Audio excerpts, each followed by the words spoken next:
ਕਿੰਨੇ ਕੁ ਸਿੰਘ ਜਿਹੜੇ ਉੱਥੇ ਸੰਤਾਂ ਦੇ ਨਾਲ ਮੌਜੂਦ ਸੀ, ਕਿੰਨੇ ਕੁ ਮਾਰੇ ਗਏ, ਸਹੀ ਆંકੜਾ ਜੁਟਾਉਣ ਦੀ ਕਿਸੇ ਨੇ ਕੋਸ਼ਿਸ਼ ਨਹੀਂ ਕੀਤੀ। ਇਹ ਬੜੀ ਟ੍ਰੈਜਡੀ ਹੈ ਜੀ ਸਿੱਖ ਕੌਮ ਦੀ। ਜਿਹੜੇ ਸਿੱਖਾਂ ਦੇ ਲੀਡਰ ਨੇ ਉਹ ਬਿਲਕੁਲ ਇਸ ਪਾਸੇ ਸੋਚਦੇ ਹੀ ਨਹੀਂ। ਜਦੋਂ ਆਪਰੇਸ਼ਨ ਬਲੂ ਸਟਾਰ ਹੋਇਆ ਉਦੋਂ ਬਾਦਲ ਦਾ ਇੱਕ ਬਿਆਨ ਆਇਆ ਕਿ we are at war with Indian government. ਅਤੇ ਤੁਸੀਂ ਜੇ you are at war with Indian government ਅਤੇ ਉਸ ਤੋਂ ਬਾਅਦ ਫਿਰ ਤੁਹਾਡਾ ਇਹ ਫਰਜ਼ ਨਹੀਂ ਬਣਦਾ ਵੀ ਉੱਥੇ ਜਿਹੜਾ ਸਾਰਾ ਤੁਸੀਂ ਰਿਕਾਰਡ ਲੱਭੋ, ਤੁਹਾਡੇ ਕੋਲ STPC ਤੁਹਾਡੇ ਅੰਡਰ ਹੈ। ਇਹ ਸਥਾਨ ਹੈ ਬਾਦਲ ਵੀ ਸਥਾਨ ਹੈ, ਟੋੜਾ ਵੀ ਸਥਾਨ ਹੈ। ਅਤੇ ਉਸ ਬਾਦਲ ਨੇ ਉਹਨੂੰ ਟੋੜੇ ਨੂੰ ਆਪਦੇ ਟਰੈਪ 'ਚ ਲੈ ਲਿਆ। ਟੋੜੇ ਨੂੰ ਟਰੈਪ 'ਚ ਇਸ ਤਰ੍ਹਾਂ ਲੈ ਲਿਆ ਵੀ ਫੌਜ ਚੜ੍ਹਾ ਕੇ ਲੈ ਜਾਂਦੀ ਉੱਤੋਂ ਸੈਂਟਰ ਨੂੰ ਕਹਿ ਤਾ ਤੁਸੀਂ ਫੌਜ ਚੜਾਓ, ਮੈਂ ਤੁਹਾਡੇ ਨਾਲ। ਅਤੇ ਟੋੜਾ ਇਹ ਚਾਹੁੰਦਾ ਸੀ ਵੀ ਜੇ ਸੰਤਾਂ ਦਾ ਮੈਂ ਸਰੈਂਡਰ ਕਰਾ ਦਿਆਂ ਜਾਂ ਸੰਤਾਂ ਦੀ ਸਮਝੌਤਾ ਕਰਾ ਦਿਆਂ ਤਾਂ ਸੰਤ ਮੇਰੇ ਹੱਕ 'ਚ ਭੁਗਤਣਗੇ, ਕਿਉਂਕਿ ਉਹ ਇਹ ਸੰਤਾਂ ਦੇ ਕਲੋਜ਼ ਸੀ ਅਤੇ ਮੇਰਾ ਚੀਫ ਮਿਨਿਸਟਰ ਸਰਦਾਰ ਲੱਗ ਸਕਦਾ। ਇਹਨਾਂ ਦੀ ਤਾਂ ਇੰਨੀ ਕੁ ਲੜਾਈ ਸੀ।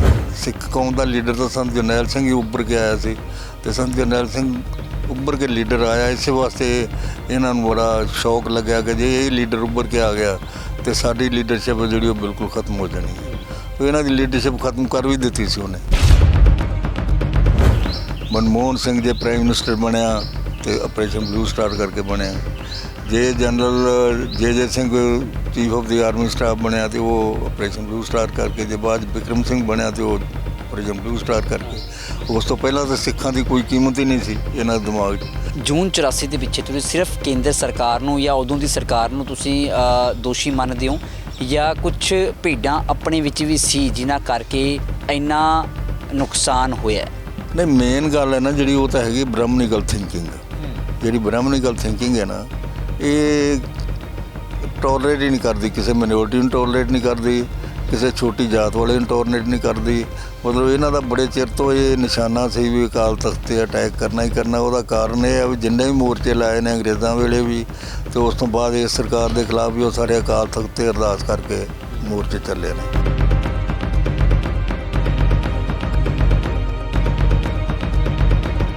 ਜੀ ਪਾਕਿਸਤਾਨ ਕਾਨੂੰਨੀ ਤੌਰ 'ਤੇ ਗਏ ਸੀਗੇ ਜਾਂ ਇਲੀਗਲ ਕੋਈ ਰਸਤਾ ਲੱਭਿਆ ਸੀ? ਬਾਰਡਰ ਪਰ ਕ੍ਰਾਸ ਕਰਕੇ ਗਏ ਸੀ। BSF ਵਾਲਿਆਂ ਨੂੰ ਪੈਸੇ ਦੇ ਕੇ ਗਏ ਸੀ। BSF ਵਾਲੇ ਪੈਸੇ ਲੈ ਕੇ ਤੇ ਬੰਦੇ ਕਢਾ ਦਿੰਦੇ ਸੀ।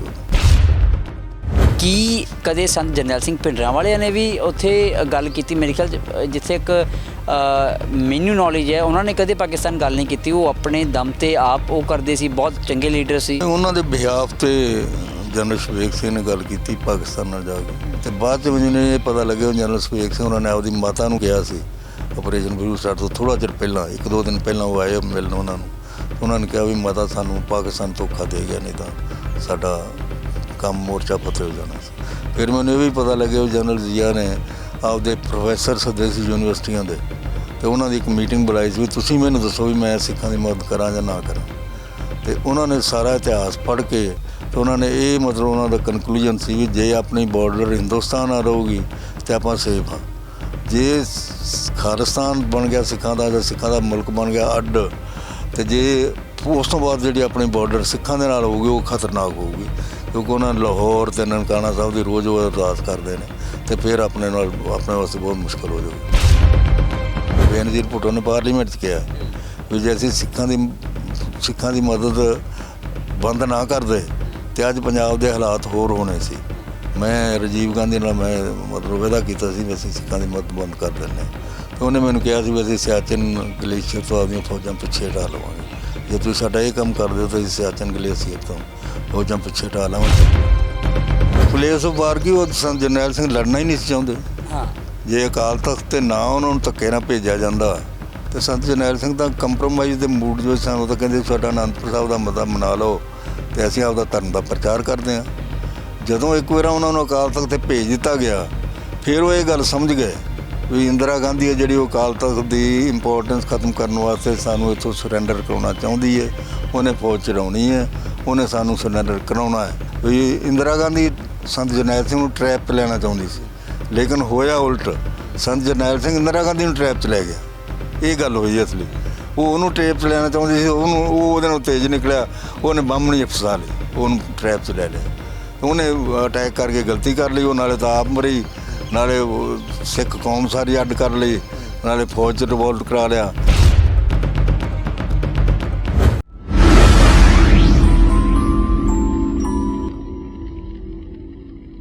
ਆਪਰੇਸ਼ਨ ਬਲੂ ਸਟਾਰ यानी साका नीला तारा 37 वरे बीत चुके ने पर जदों भी जून महीना आउंदा है तां जून 84 दियां कौड़ियां यादां जख्म फिर ਤੋਂ ਅੱਲੇ कर ਦਿੰਦੀਆਂ ਨੇ। ਤੇ ਖਬਰਸਾਰ ਨਾਲ जुड़े सारे ही दर्शकों का स्वागत है। मैं हाँ तुहाडे नाल ठाकुर अमनदीप सिंह।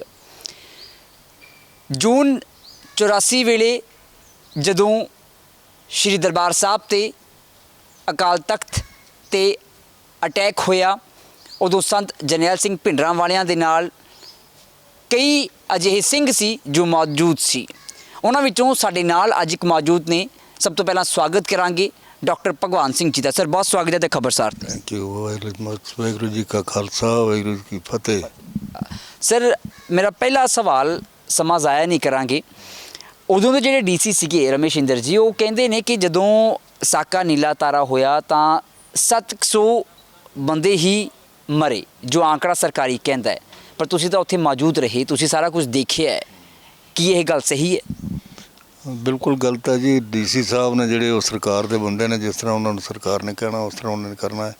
ਕਿਉਂਕਿ ਜਿਹੜਾ ਉਸ ਤੋਂ ਪਹਿਲਾਂ ਜਿਹੜਾ ਡੀਸੀ ਸੀ ਉਹ ਅਸਤੀਫਾ ਦੇ ਗਿਆ ਜਾਂ ਛੁੱਟੀ ਚਲਾ ਗਿਆ ਸੀ, ਮਤਲਬ ਬਰਾੜ ਸੀ, ਉਹਦਾ ਨਾਂ ਤਾਂ ਮੈਨੂੰ ਪੱਕਾ ਨਹੀਂ ਪਤਾ, ਪਰ ਬਰਾੜ ਸੀ, ਉਹ ਵਿਚਾਰਾ ਬਾਹਰ ਚਲਾ ਗਿਆ ਸੀ। ਉਸ ਤੋਂ ਬਾਅਦ ਰਮੇਸ਼ ਇੰਦਰ ਸਿੰਘ ਨੇ ਜਿਹੜੇ ਬਾਦਲ ਸਾਹਿਬ ਦੇ ਰਿਸ਼ਤੇਦਾਰ ਸੀ ਅਤੇ ਇਹਨਾਂ ਨੇ ਉਹ ਐਕਸੈਪਟ ਕਰ ਲਈ ਪੋਸਟ। ਵੈਸੇ ਉਹ ਬੜਾ ਸੈਂਸਿਟਿਵ ਮਤਲਬ ਟਾਈਮ ਸੀ ਉਦੋਂ, ਅਤੇ ਬੜਾ ਰਿਸਕ ਵਾਲਾ ਵੀ ਭਰਿਆ ਹੋਇਆ ਸੀ, ਸਾਰੀ ਸਿੱਖ ਕੌਮ ਦਾ ਸਵਾਲ ਸੀ। ਅਤੇ ਜਿਹੜੇ ਜਿੱਥੋਂ ਤੱਕ ਕੈਜੂਅਲਟੀਜ਼ ਦਾ ਸਵਾਲ ਹੈ ਵੀ ਇੰਨੇ ਮਤਲਬ ਪਿਲਗ੍ਰਿਮਸ ਕਿੰਨੇ ਕੁ ਉੱਥੇ ਮਰੇ, ਮੇਰਾ ਖਿਆਲ ਹੈ ਵੀ ਉੱਥੇ ਘੱਟ ਤੋਂ ਘੱਟ 5000 ਬੰਦਾ ਜਿਹੜਾ ਉਹ ਇਨੋਸੈਂਟ ਮਾਰਿਆ ਗਿਆ ਹੋਣਾ। ਖਾੜਕੂਆਂ ਤਾਂ ਤੁਸੀਂ ਗੱਲ ਛੱਡੋ, ਜਿਹੜੀ ਲੜਾਈ ਹੋ ਰਹੀ ਸੀ, ਆਈ ਵਾਜ਼ ਆਲਸੋ ਵਨ ਆਫ ਦੈਮ। ਲੜਨ ਵਾਲਿਆਂ ਤੋਂ ਮੈਂ ਵੀ ਇੱਕ ਸੀ, ਜਿਹੜੇ ਹਥਿਆਰ ਚਲਾ ਰਹੇ ਸੀ, ਜਿਨ੍ਹਾਂ ਕੋਲ ਹਥਿਆਰ ਸੀਗੇ। ਅਤੇ ਜਿਹੜੇ ਵਿਚਾਰੇ ਬੇਦੋਸ਼ੀ ਆਦਮੀ ਜਿਹੜੇ ਗੁਰੂ ਸਾਹਿਬ ਦੇ ਸ਼ਹੀਦੀ ਦਿਨ 'ਤੇ ਆਏ ਹੋਏ ਸੀ, 3 ਜੂਨ ਨੂੰ ਸੀ ਉਦੋਂ ਗੁਰੂ ਅਰਜਨ ਦੇਵ ਦਾ ਸ਼ਹੀਦੀ ਦਿਨ, ਉਹਦੇ 'ਤੇ ਆਏ ਹੋਏ ਸੀ। ਕਈ ਹਾਲ ਭਰੇ ਹੋਏ ਸੀ, ਕਈ ਕਮਰੇ ਭਰੇ ਹੋਏ ਸੀ, ਅਤੇ ਧਰਮਯੋਧ ਮੋਰਚੇ 'ਚ ਗ੍ਰਿਫਤਾਰੀ ਦੇਣ ਵੀ ਬੜੇ ਸਿੰਘ ਆਏ ਹੋਏ ਸੀ। ਤਾਂ ਮੇਰੇ ਖਿਆਲ ਦੇ ਵਿੱਚ 5000 ਬੰਦਾ ਇਨੋਸੈਂਟ ਹੈ ਜਿਹੜਾ ਉਹ ਮਾਰਿਆ ਗਿਆ ਹੋਣਾ ਉਹਦੇ ਵਿੱਚ। ਸਰ ਕੀ ਕਿਸੇ ਸੰਸਥਾ ਨੇ ਜਾਂ ਫਿਰ SGPC ਨੇ, ਸਰਕਾਰ ਨੇ ਤਾਂ ਚਲੋ ਸਹੀ ਆંકੜਾ ਕਦੇ ਦੱਸਣਾ ਹੀ ਨਹੀਂ, ਇਹਨਾਂ ਨੇ ਕਦੇ ਕੋਸ਼ਿਸ਼ ਨਹੀਂ ਕੀਤੀ ਵੀ ਸਹੀ ਆંકੜਾ ਇਕੱਠਾ ਕੀਤਾ ਜਾਵੇ? ਕਿੰਨੀਆਂ ਕੁ ਸੰਗਤਾਂ ਜੋ ਨੇ ਉੱਥੇ ਜਿਨ੍ਹਾਂ ਦੀ ਜਾਨ ਗਈ, ਜਾਂ ਕਿੰਨੇ ਕੁ ਖਾੜਕੂ ਜਿਹੜੇ ਅੰਦਰ ਸੀ, ਜਾਂ ਕਿੰਨੇ ਕੁ ਸਿੰਘ ਜਿਹੜੇ ਉੱਥੇ ਸੰਤਾਂ ਦੇ ਨਾਲ ਮੌਜੂਦ ਸੀ, ਕਿੰਨੇ ਕੁ ਮਾਰੇ ਗਏ? ਸਹੀ ਆંકੜਾ ਜੁਟਾਉਣ ਦੀ ਕਿਸੇ ਨੇ ਕੋਸ਼ਿਸ਼ ਨਹੀਂ ਕੀਤੀ? ਇਹ ਬੜੀ ਟ੍ਰੈਜਡੀ ਹੈ ਜੀ ਸਿੱਖ ਕੌਮ ਦੀ, ਕਿ ਜਿਹੜੇ ਸਿੱਖਾਂ ਦੇ ਲੀਡਰ ਨੇ ਉਹ ਬਿਲਕੁਲ ਇਸ ਪਾਸੇ ਸੋਚਦੇ ਹੀ ਨਹੀਂ। ਜਦੋਂ ਆਪਰੇਸ਼ਨ ਬਲੂ ਸਟਾਰ ਹੋਇਆ ਉਦੋਂ ਬਾਦਲ ਦਾ ਇੱਕ ਬਿਆਨ ਆਇਆ ਕਿ we are at war with Indian government. ਅਤੇ ਤੁਸੀਂ ਜੇ if you are at war with Indian government, ਅਤੇ ਉਸ ਤੋਂ ਬਾਅਦ ਫਿਰ ਤੁਹਾਡਾ ਇਹ ਫਰਜ਼ ਨਹੀਂ ਬਣਦਾ ਵੀ ਉੱਥੇ ਜਿਹੜਾ ਸਾਰਾ ਤੁਸੀਂ ਰਿਕਾਰਡ ਲੱਭੋ, ਤੁਹਾਡੇ ਕੋਲ SGPC ਤੁਹਾਡੇ ਅੰਡਰ ਹੈ। ਲੇਕਿਨ ਇਹਨਾਂ ਦਾ ਤਾਂ ਕੰਮ ਇਹੋ ਜਿਹਾ ਨਾ, ਇਹ ਚੱਲਦੇ ਹੀ ਸਰਕਾਰ ਦੇ ਇਸ਼ਾਰੇ 'ਤੇ ਨੇ। ਕੋਈ ਵੀ ਸੈਂਟਰ ਦੀ ਗੌਰਮੈਂਟ ਹੋਵੇ, ਇਹਨਾਂ ਨੂੰ ਉਹਦੇ ਇਸ਼ਾਰੇ 'ਤੇ ਚੱਲਣਾ। They are very weak leaders, spineless leaders, they are not Sikh leaders, they are servants of the central government, they are servants of the agencies. Sikh ਕੌਮ ਦਾ ਲੀਡਰ ਤਾਂ ਸੰਤ ਜਰਨੈਲ ਸਿੰਘ ਹੀ ਉੱਭਰ ਕੇ ਆਇਆ ਸੀ, ਅਤੇ ਸੰਤ ਜਰਨੈਲ ਸਿੰਘ ਉੱਭਰ ਕੇ ਲੀਡਰ ਆਇਆ, ਇਸੇ ਵਾਸਤੇ ਇਹਨਾਂ ਨੂੰ ਬੜਾ ਸ਼ੌਕ ਲੱਗਿਆ ਕਿ ਜੇ ਇਹ ਲੀਡਰ ਉੱਭਰ ਕੇ ਆ ਗਿਆ ਅਤੇ ਸਾਡੀ ਲੀਡਰਸ਼ਿਪ ਜਿਹੜੀ ਉਹ ਬਿਲਕੁਲ ਖਤਮ ਹੋ ਜਾਣੀ ਹੈ। ਅਤੇ ਇਹਨਾਂ ਦੀ ਲੀਡਰਸ਼ਿਪ ਖਤਮ ਕਰ ਵੀ ਦਿੱਤੀ ਸੀ ਉਹਨੇ। ਲੇਕਿਨ ਇਹਨਾਂ ਨੇ ਸੈਂਟਰ ਸਰਕਾਰ ਨਾਲ ਰਲ ਕੇ ਉਹਨਾਂ ਦੇ ਦਿਮਾਗ ਦੇ ਵਿੱਚ ਇਸ ਤਰ੍ਹਾਂ ਦੀ ਗੱਲ ਪਾ ਦਿੱਤੀ ਵੀ ਇਹ ਸਾਰੇ ਸਿੱਖਾਂ ਨੂੰ ਬਣਾ ਦੂਗਾ, ਵਾਇਲੈਂਸ ਵਾਲੇ ਪਾਸੇ ਲੈ ਜਾਊਗਾ, ਜਾਂ ਇਹ ਖਾਲਿਸਤਾਨ ਦੀ ਗੱਲ ਕਰੂਗਾ, ਇਹਨੂੰ ਮਾਰਨਾ ਬਹੁਤ ਜ਼ਰੂਰੀ ਹੈ। ਮਤਲਬ ਸਰਕਾਰ ਨੂੰ ਇਹਨਾਂ ਨੇ ਇਸ ਢੰਗ ਨਾਲ ਡਰਾਇਆ ਕਿ ਇਹਨੂੰ ਮਾਰਨਾ ਬਹੁਤ ਜ਼ਰੂਰੀ ਹੈ, ਹਿੰਦੁਸਤਾਨ ਦੀ ਸਰਕਾਰ ਵਾਸਤੇ ਅਤੇ ਹਿੰਦੁਸਤਾਨ ਕੰਟਰੀ ਵਾਸਤੇ ਬਹੁਤ ਖਤਰਨਾਕ ਕੰਮ ਕਰ ਰਿਹਾ। ਜਦੋਂ ਕਿ ਉਹਨੂੰ ਸਿਰਫ ਇਹਨਾਂ ਨਾਲ ਹੀ ਸੀ ਵੀ ਇਹ ਅਕਾਲੀ ਲੀਡਰ ਨੇ ਜਿਹੜੇ ਇਹਨਾਂ ਨੇ ਪਹਿਲਾਂ ਨਿਰੰਕਾਰੀ ਕਾਂਡ ਵੇਲੇ ਜਦੋਂ ਜਿਹੜਾ ਇਹਨਾਂ ਨੇ ਰੋਲ ਪਲੇ ਕੀਤਾ, ਫਿਰ ਕਰਨਾਲ ਉਹਨਾਂ ਦਾ ਜਿਹੜਾ ਕੇਸ ਸੀ ਉਹ ਰਫਾ ਦਫਾ ਕਰਾਇਆ, ਉਸ ਤੋਂ ਬਾਅਦ ਉਹਦੀ ਕੋਈ ਕਿਤੇ ਅਪੀਲ ਨਹੀਂ ਕੀਤੀ। ਮਤਲਬ ਕਾਰਨ ਤਾਂ ਇਹਦਾ ਇਹ ਸੀ ਅਕਾਲੀਆਂ ਦਾ ਵੀ ਸਾਡੇ ਤੋਂ ਐਡਾ ਵੱਡਾ ਪਾਪ ਹੋ ਗਿਆ ਹੈ ਵੀ ਇਹਨੇ ਸਾਨੂੰ ਐਕਸਪੋਜ਼ ਕਰਤਾ, ਅਤੇ ਸਿੱਖਾਂ ਦੇ ਦਿਨਾਂ 'ਚੋਂ ਸਾਡਾ ਮਤਲਬ ਜਿਹੜਾ ਅਕਸ ਉਹ ਘਟਾ ਦਿੱਤਾ ਬਿਲਕੁਲ। ਇਸ ਵਾਸਤੇ ਇਹਨੂੰ ਰਸਤੇ 'ਚੋਂ ਹਟਾਉਣਾ ਬਹੁਤ ਜ਼ਰੂਰੀ ਹੈ। ਇਹਨੂੰ ਰਸਤੇ 'ਚੋਂ ਹਟਾਉਣ ਵਾਸਤੇ ਲਗਾਤਾਰ ਹੀ ਸਕੀਮਾਂ ਬਣਾਉਂਦੇ ਰਹੇ। ਸਰਕਾਰ ਨਾਲ ਗੱਲਬਾਤ ਕਰਦੇ, ਕਿਸੇ ਪਾਸੇ ਗੱਲ ਲਾਉਂਦੇ ਨਹੀਂ। ਸਰਕਾਰ ਨੂੰ ਇਹੀ ਕਹਿੰਦੇ ਜੀ ਸਾਡੇ ਵੱਸ ਤੋਂ ਬਾਹਰ ਹੈ, ਉਹਨੂੰ ਫੜ ਕੇ ਮਾਰ ਦਿਓ, ਫੜ ਕੇ ਲੈ ਜਾਓ, ਜਿਹੜਾ ਕੁਝ ਮਰਜ਼ੀ ਕਰੋ, ਸਾਡੀ ਉਹ ਗੱਲ ਨਹੀਂ ਮੰਨਦਾ। ਤੋ ਇਸ ਤਰ੍ਹਾਂ ਦਾ ਜਿਹੜਾ ਲੌਂਗੋਵਾਲ ਦੇ ਵਿੱਚ ਤੇ ਸੰਤ ਜਰਨੈਲ ਸਿੰਘ ਦੇ ਜੋ ਰਿਫਟ ਪਾਉਣ ਵਾਲੀ ਜਿਹੜੀ ਗੱਲ ਹੈ, ਉਹ ਵੀ ਇਹਨਾਂ ਦੀ ਮੈਕਨਾਈਜੇਸ਼ਨ ਸੀ ਸਾਰੀ। ਇਹਨਾਂ ਨੂੰ ਉਹਨਾਂ ਦੇ ਰਿਫਟ ਪਾ ਕੇ ਤੇ ਰਿਫਟ ਪਾਉਣ ਤੋਂ ਬਾਅਦ ਫਿਰ ਲੌਂਗੋਵਾਲ ਤੋਂ ਟੈਲੀਫੋਨ ਕਰਾ, ਲੌਂਗੋਵਾਲ ਤੋਂ ਚਿੱਠੀਆਂ ਲਿਖਾਓ ਵੀ ਤੁਸੀਂ ਅਟੈਕ ਕਰੋ ਜੀ ਆਰਮੀ ਦਾ, ਸਾਡੇ ਵੱਲੋਂ ਤੁਹਾਡੀ ਫੁੱਲ ਹੈਲਪ ਹੈ, ਅਸੀਂ ਹੈਲਪ ਕਰਾਂਗੇ। ਤੇ ਹੈਲਪ ਇਹਨਾਂ ਨੇ ਕੀਤੀ ਵੀ ਹੈ, ਹੈਲਪ ਕੀਤੀ ਹੈ ਤਾਂ ਹੀ ਤਾਂ ਜਿਹੜੇ ਇਨੋਸੈਂਟ ਉੱਥੇ ਬੰਦੇ ਮਾਰੇ ਗਏ ਨੇ। ਜੇ ਇਹ ਹੈਲਪ ਨਾ ਨਹੀਂ, ਇਹ ਕਿੱਦਾਂ ਦੀ ਹੈਲਪ ਹੋਈ ਸਰ? ਉੱਥੇ ਸ਼ਰਧਾਲੂ ਪਹੁੰਚੇ ਸੀ, ਉਹ ਮਾਰੇ ਗਏ, ਇਹ ਕਿਹਦੀ ਹੈਲਪ ਕੀਤੀ? ਸੰਤਾਂ ਦੀ ਹੈਲਪ ਕੀਤੀ ਇਹਨਾਂ ਨੇ ਜਾਂ ਫਿਰ ਦੂਜੇ ਪਾਸੇ ਦੀ ਹੈਲਪ ਕੀਤੀ? ਨਹੀਂ, ਇਹ ਆਰਮੀ ਜਦੋਂ ਆਰਮੀ ਨੂੰ ਬੁਲਾਉਣ ਵਾਸਤੇ ਇਹਨਾਂ ਨੇ ਵਾਰ-ਵਾਰ ਪ੍ਰੈਸ਼ਰ ਪਾਇਆ ਨਾ, ਤੇ ਵਾਰ-ਵਾਰ ਪ੍ਰੈਸ਼ਰ ਪਾਉਣ ਤੋਂ ਬਾਅਦ ਫਿਰ ਇਹਨਾਂ ਨੇ ਜਦੋਂ ਸਰਕਾਰ ਨੂੰ ਮਨਾ ਲਿਆ ਵੀ ਆਰਮੀ ਐਕਸ਼ਨ ਹੋਊਗਾ, ਤੇ ਆਰਮੀ ਐਕਸ਼ਨ ਤੋਂ ਬਾਅਦ ਫਿਰ ਜਿਹੜਾ ਲੌਂਗੋਵਾਲ ਤੇ ਟੌੜਾ ਤੇ ਬਲਵੰਤ ਸਿੰਘ ਰਾਮੂ ਵਾਲੀਆ, ਇਹ ਸਾਰੇ ਉੱਥੇ ਹੀ ਸਨ। ਤੇ ਇਹਨਾਂ ਨੇ ਮਤਲਬ ਸਰਕਾਰ ਦੇ ਨਾਲ ਸਾਂਠ-ਗਾਂਠ ਕਰਕੇ ਬੀਬੀ ਅਮਰਜੀਤ ਕੌਰ ਸੀ ਜਿਹੜੀ, ਉਹਦਾ ਕਮਰਾ ਸੀ ਉੱਧਰ ਅਕਾਲ ਤਖਤ ਵਾਲੇ ਪਾਸੇ, ਉਹ ਅਕਾਲ ਤਖਤ ਵਾਲੇ ਪਾਸੇ ਉਹਨੂੰ ਬੁਲਾਉਣ ਵਾਸਤੇ ਇਹਨਾਂ ਨੇ ਸਰਕਾਰ ਨਾਲ ਗੱਲ ਕਰਕੇ ਤੇ ਉਹ ਮਤਲਬ ਫਾਇਰਿੰਗ ਰੁਕਵਾ ਕੇ ਫਿਰ ਇੰਦਰਜੀਤ ਸਿੰਘ ਬਾਗੀ ਹੈ ਜਿਹੜਾ, ਉਹ ਬੀਬੀ ਅਮਰਜੀਤ ਕੌਰ ਨੂੰ ਇੱਧਰ ਲੈ ਕੇ ਆਇਆ। ਇਹ ਫਿਰ ਤਿੰਨੇ ਕਮਰੇ 'ਚ ਬੈਠੇ ਰਹੇ ਤੇ ਸਰਕਾਰ ਨਾਲ ਤਾਂ ਇਹਨਾਂ ਦੀ ਮਤਲਬ ਮਿਲੀ ਭੁਗਤ ਸੀਗੀ। ਜਦੋਂ ਸੰਤਾਂ ਨੇ ਇਹਨਾਂ ਨੂੰ ਜਵਾਬ ਦੇ ਦਿੱਤਾ ਵੀ ਤੁਸੀਂ ਮੇਰੇ ਨਾਲ ਇਹ ਗੱਲ ਨਾ ਕਰੋ ਵੀ ਸਰਕਾਰ ਨਾਲ ਸਮਝੌਤਾ ਕਰ ਲਈ, ਮਤਲਬ ਸਰੈਂਡਰ ਦੀ ਗੱਲ ਨਾ ਕਰੋ। ਇਹ ਸਰੈਂਡਰ ਦੀ ਗੱਲ ਕਿਹਨੇ ਕੀਤੀ ਸੀ ਸੰਤਾਂ ਦੇ ਨਾਲ? ਕਿਹੜੇ ਲੀਡਰ ਸੀਗੇ ਜਿਹੜੇ ਗਏ ਸੀ ਸੰਤਾਂ ਦੇ ਕੋਲ ਤੇ ਕਹਿੰਦੇ ਵੀ ਤੁਸੀਂ ਸਰੈਂਡਰ ਕਰ ਦਿਓ ਸਰਕਾਰ ਸਾਹਮਣੇ? ਮੇਰੀ ਇਨਫੋਰਮੇਸ਼ਨ ਦੇ ਮੁਤਾਬਕ ਗੁਰਚਰਨ ਸਿੰਘ ਟੌੜਾ ਸੀ ਉਹ ਬੰਦਾ, ਜਿਹੜਾ ਮਤਲਬ ਇਹ ਮੈਸੇਜ ਲੈ ਕੇ ਗਿਆ ਸੀ ਤੁਸੀਂ ਸਰੈਂਡਰ ਕਰ ਦਿਓ, ਮੈਂ ਤੁਹਾਡਾ ਸਮਝੌਤਾ ਕਰਾ ਦੇਣਾ ਸਰਕਾਰ ਨਾਲ। ਤੇ ਉਹਨਾਂ ਨੇ ਮਤਲਬ ਇਹਨੂੰ ਝਾੜਤਾ ਸੀ ਵੀ ਅਸੀਂ ਤਾਂ ਸ਼ਹੀਦੀ ਦੇਣੀ ਹੈ। ਤਾਂ ਅਕਾਲ ਤਖਤ ਇੱਕ ਇਹੋ ਜਿਹੀ ਜਗ੍ਹਾ ਹੈ ਸਿੱਖ ਧਰਮ ਦੀ ਜਿਹਦਾ ਸਾਨੂੰ ਪਤਾ ਮਹੱਤਤਾ ਕੀ ਹੈ, ਮਤਲਬ ਇਹਨਾਂ ਨੂੰ ਤਾਂ ਕੋਈ ਇੰਪੋਰਟੈਂਸ ਦਾ ਨਹੀਂ ਪਤਾ ਵੀ ਅਕਾਲ ਤਖਤ ਚੀਜ਼ ਕੀ ਹੈ, ਨਾ ਇਹਨਾਂ ਨੂੰ ਕੋਈ ਧਰਮ ਦਾ ਪਤਾ ਹੈ। ਹੁਣ ਧਰਮ ਦਾ ਜਿਹੜਾ ਮਤਲਬ ਸਭ ਨਾਲੋਂ ਵੱਡਾ ਮੁਸਲਮਾਨਾਂ ਦਾ ਜਿਹੜਾ ਥਾਂ ਹੈ ਉਹ ਮੱਕਾ ਹੈ, ਤੇ ਜਿਹੜਾ ਕ੍ਰਿਸਚਨਾਂ ਦਾ ਤੇ ਯਹੂਦੀਆਂ ਦਾ ਜਿਹੜਾ ਥਾਂ ਉਹ ਯਰੂਸ਼ਲਮ ਹੈ। ਤੇ ਜੇ ਹੁਣ ਉਹਦੇ 'ਤੇ ਕੋਈ ਅਟੈਕ ਕਰਨ ਦੀ ਸੋਚ ਵੀ ਨਹੀਂ ਸਕਦਾ ਕਦੇ ਮੱਕੇ 'ਤੇ ਅਟੈਕ ਕਰਨ ਦੀ, ਵੀ ਸਾਰਾ ਮੁਸਲਿਮ ਵਰਲਡ ਹੈ ਜਿਹੜਾ ਇੱਕ ਵਾਲ ਪਿਆ ਕਹਿੰਦੇ ਨੇ ਹਜ਼ਰਤ ਮੁਹੰਮਦ ਸਾਹਿਬ ਦਾ ਸ੍ਰੀਨਗਰ, ਹਜ਼ਰਤ ਬਲ ਜਿਹੜੀ ਕੋਈ ਇਹਨਾਂ ਦੀ ਮਸਜਿਦ ਆ ਉੱਥੇ, ਤਾਂ ਉਹ ਵਾਲ ਜਿਹੜਾ ਹਜ਼ਰਤ ਮੁਹੰਮਦ ਸਾਹਿਬ ਦਾ ਉਹ ਇੱਕ ਵਾਰ ਉੱਥੋਂ ਕਿਤੇ ਮਿਸਿੰਗ ਹੋ ਗਿਆ, ਜਾਂ ਮਤਲਬ ਉਹਨਾਂ ਨੇ ਇਹ ਇਲਜ਼ਾਮ ਲਾਇਆ ਸੀ ਮੁਸਲਮਾਨਾਂ ਵੀ ਕਿਸੇ ਨੇ ਚੋਰੀ ਕਰ ਲਿਆ।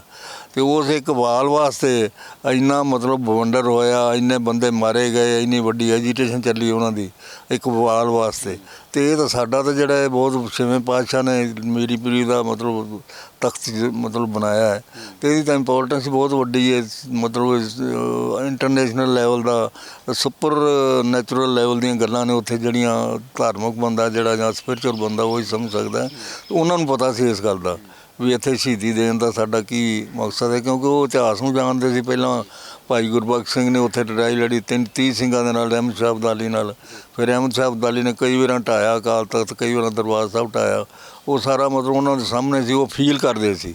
ਤੇ ਇਹ ਤਾਂ ਸਿਰਫ ਇਹਨਾਂ ਨੂੰ ਤਾਂ ਇੰਨੀ ਕੀ ਪਤਾ ਸੀ ਵੀ ਪੜ੍ਹ ਪੁੜ ਕੇ ਆਪਦਾ ਮਾੜਾ ਮੋਟਾ ਜਿਹੜਾ ਸਿੱਖ ਹਿਸਟਰੀ ਨੂੰ ਦੱਸਦੇ, ਜੋ ਉਹ ਸਿੱਖ ਹਿਸਟਰੀ ਨੂੰ ਫੀਲ ਕਰਦਾ ਸੀ ਵੀ ਇੱਥੇ ਕੀ ਚੀਜ਼ ਹੈ। ਤੇ ਉਹਦੀ ਮੈਂ ਇੱਥੇ ਮੇਰੀ ਜਿਹੜੀ ਸ਼ਹਾਦਤ ਹੋ ਜਾਂਦੀ ਤੇ ਉਸ ਤੋਂ ਬਾਅਦ ਸਿੱਖ ਕੌਮ ਤੇ ਕੀ ਅਸਰ ਹੋਊਗਾ।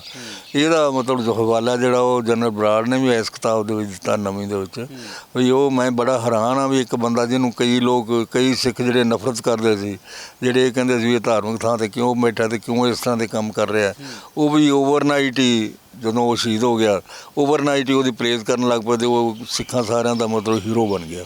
ਪਹਿਲਾਂ ਉਹ ਹੀਰੋ ਨਹੀਂ ਸੀ, ਉਸ ਤੋਂ ਪਹਿਲਾਂ।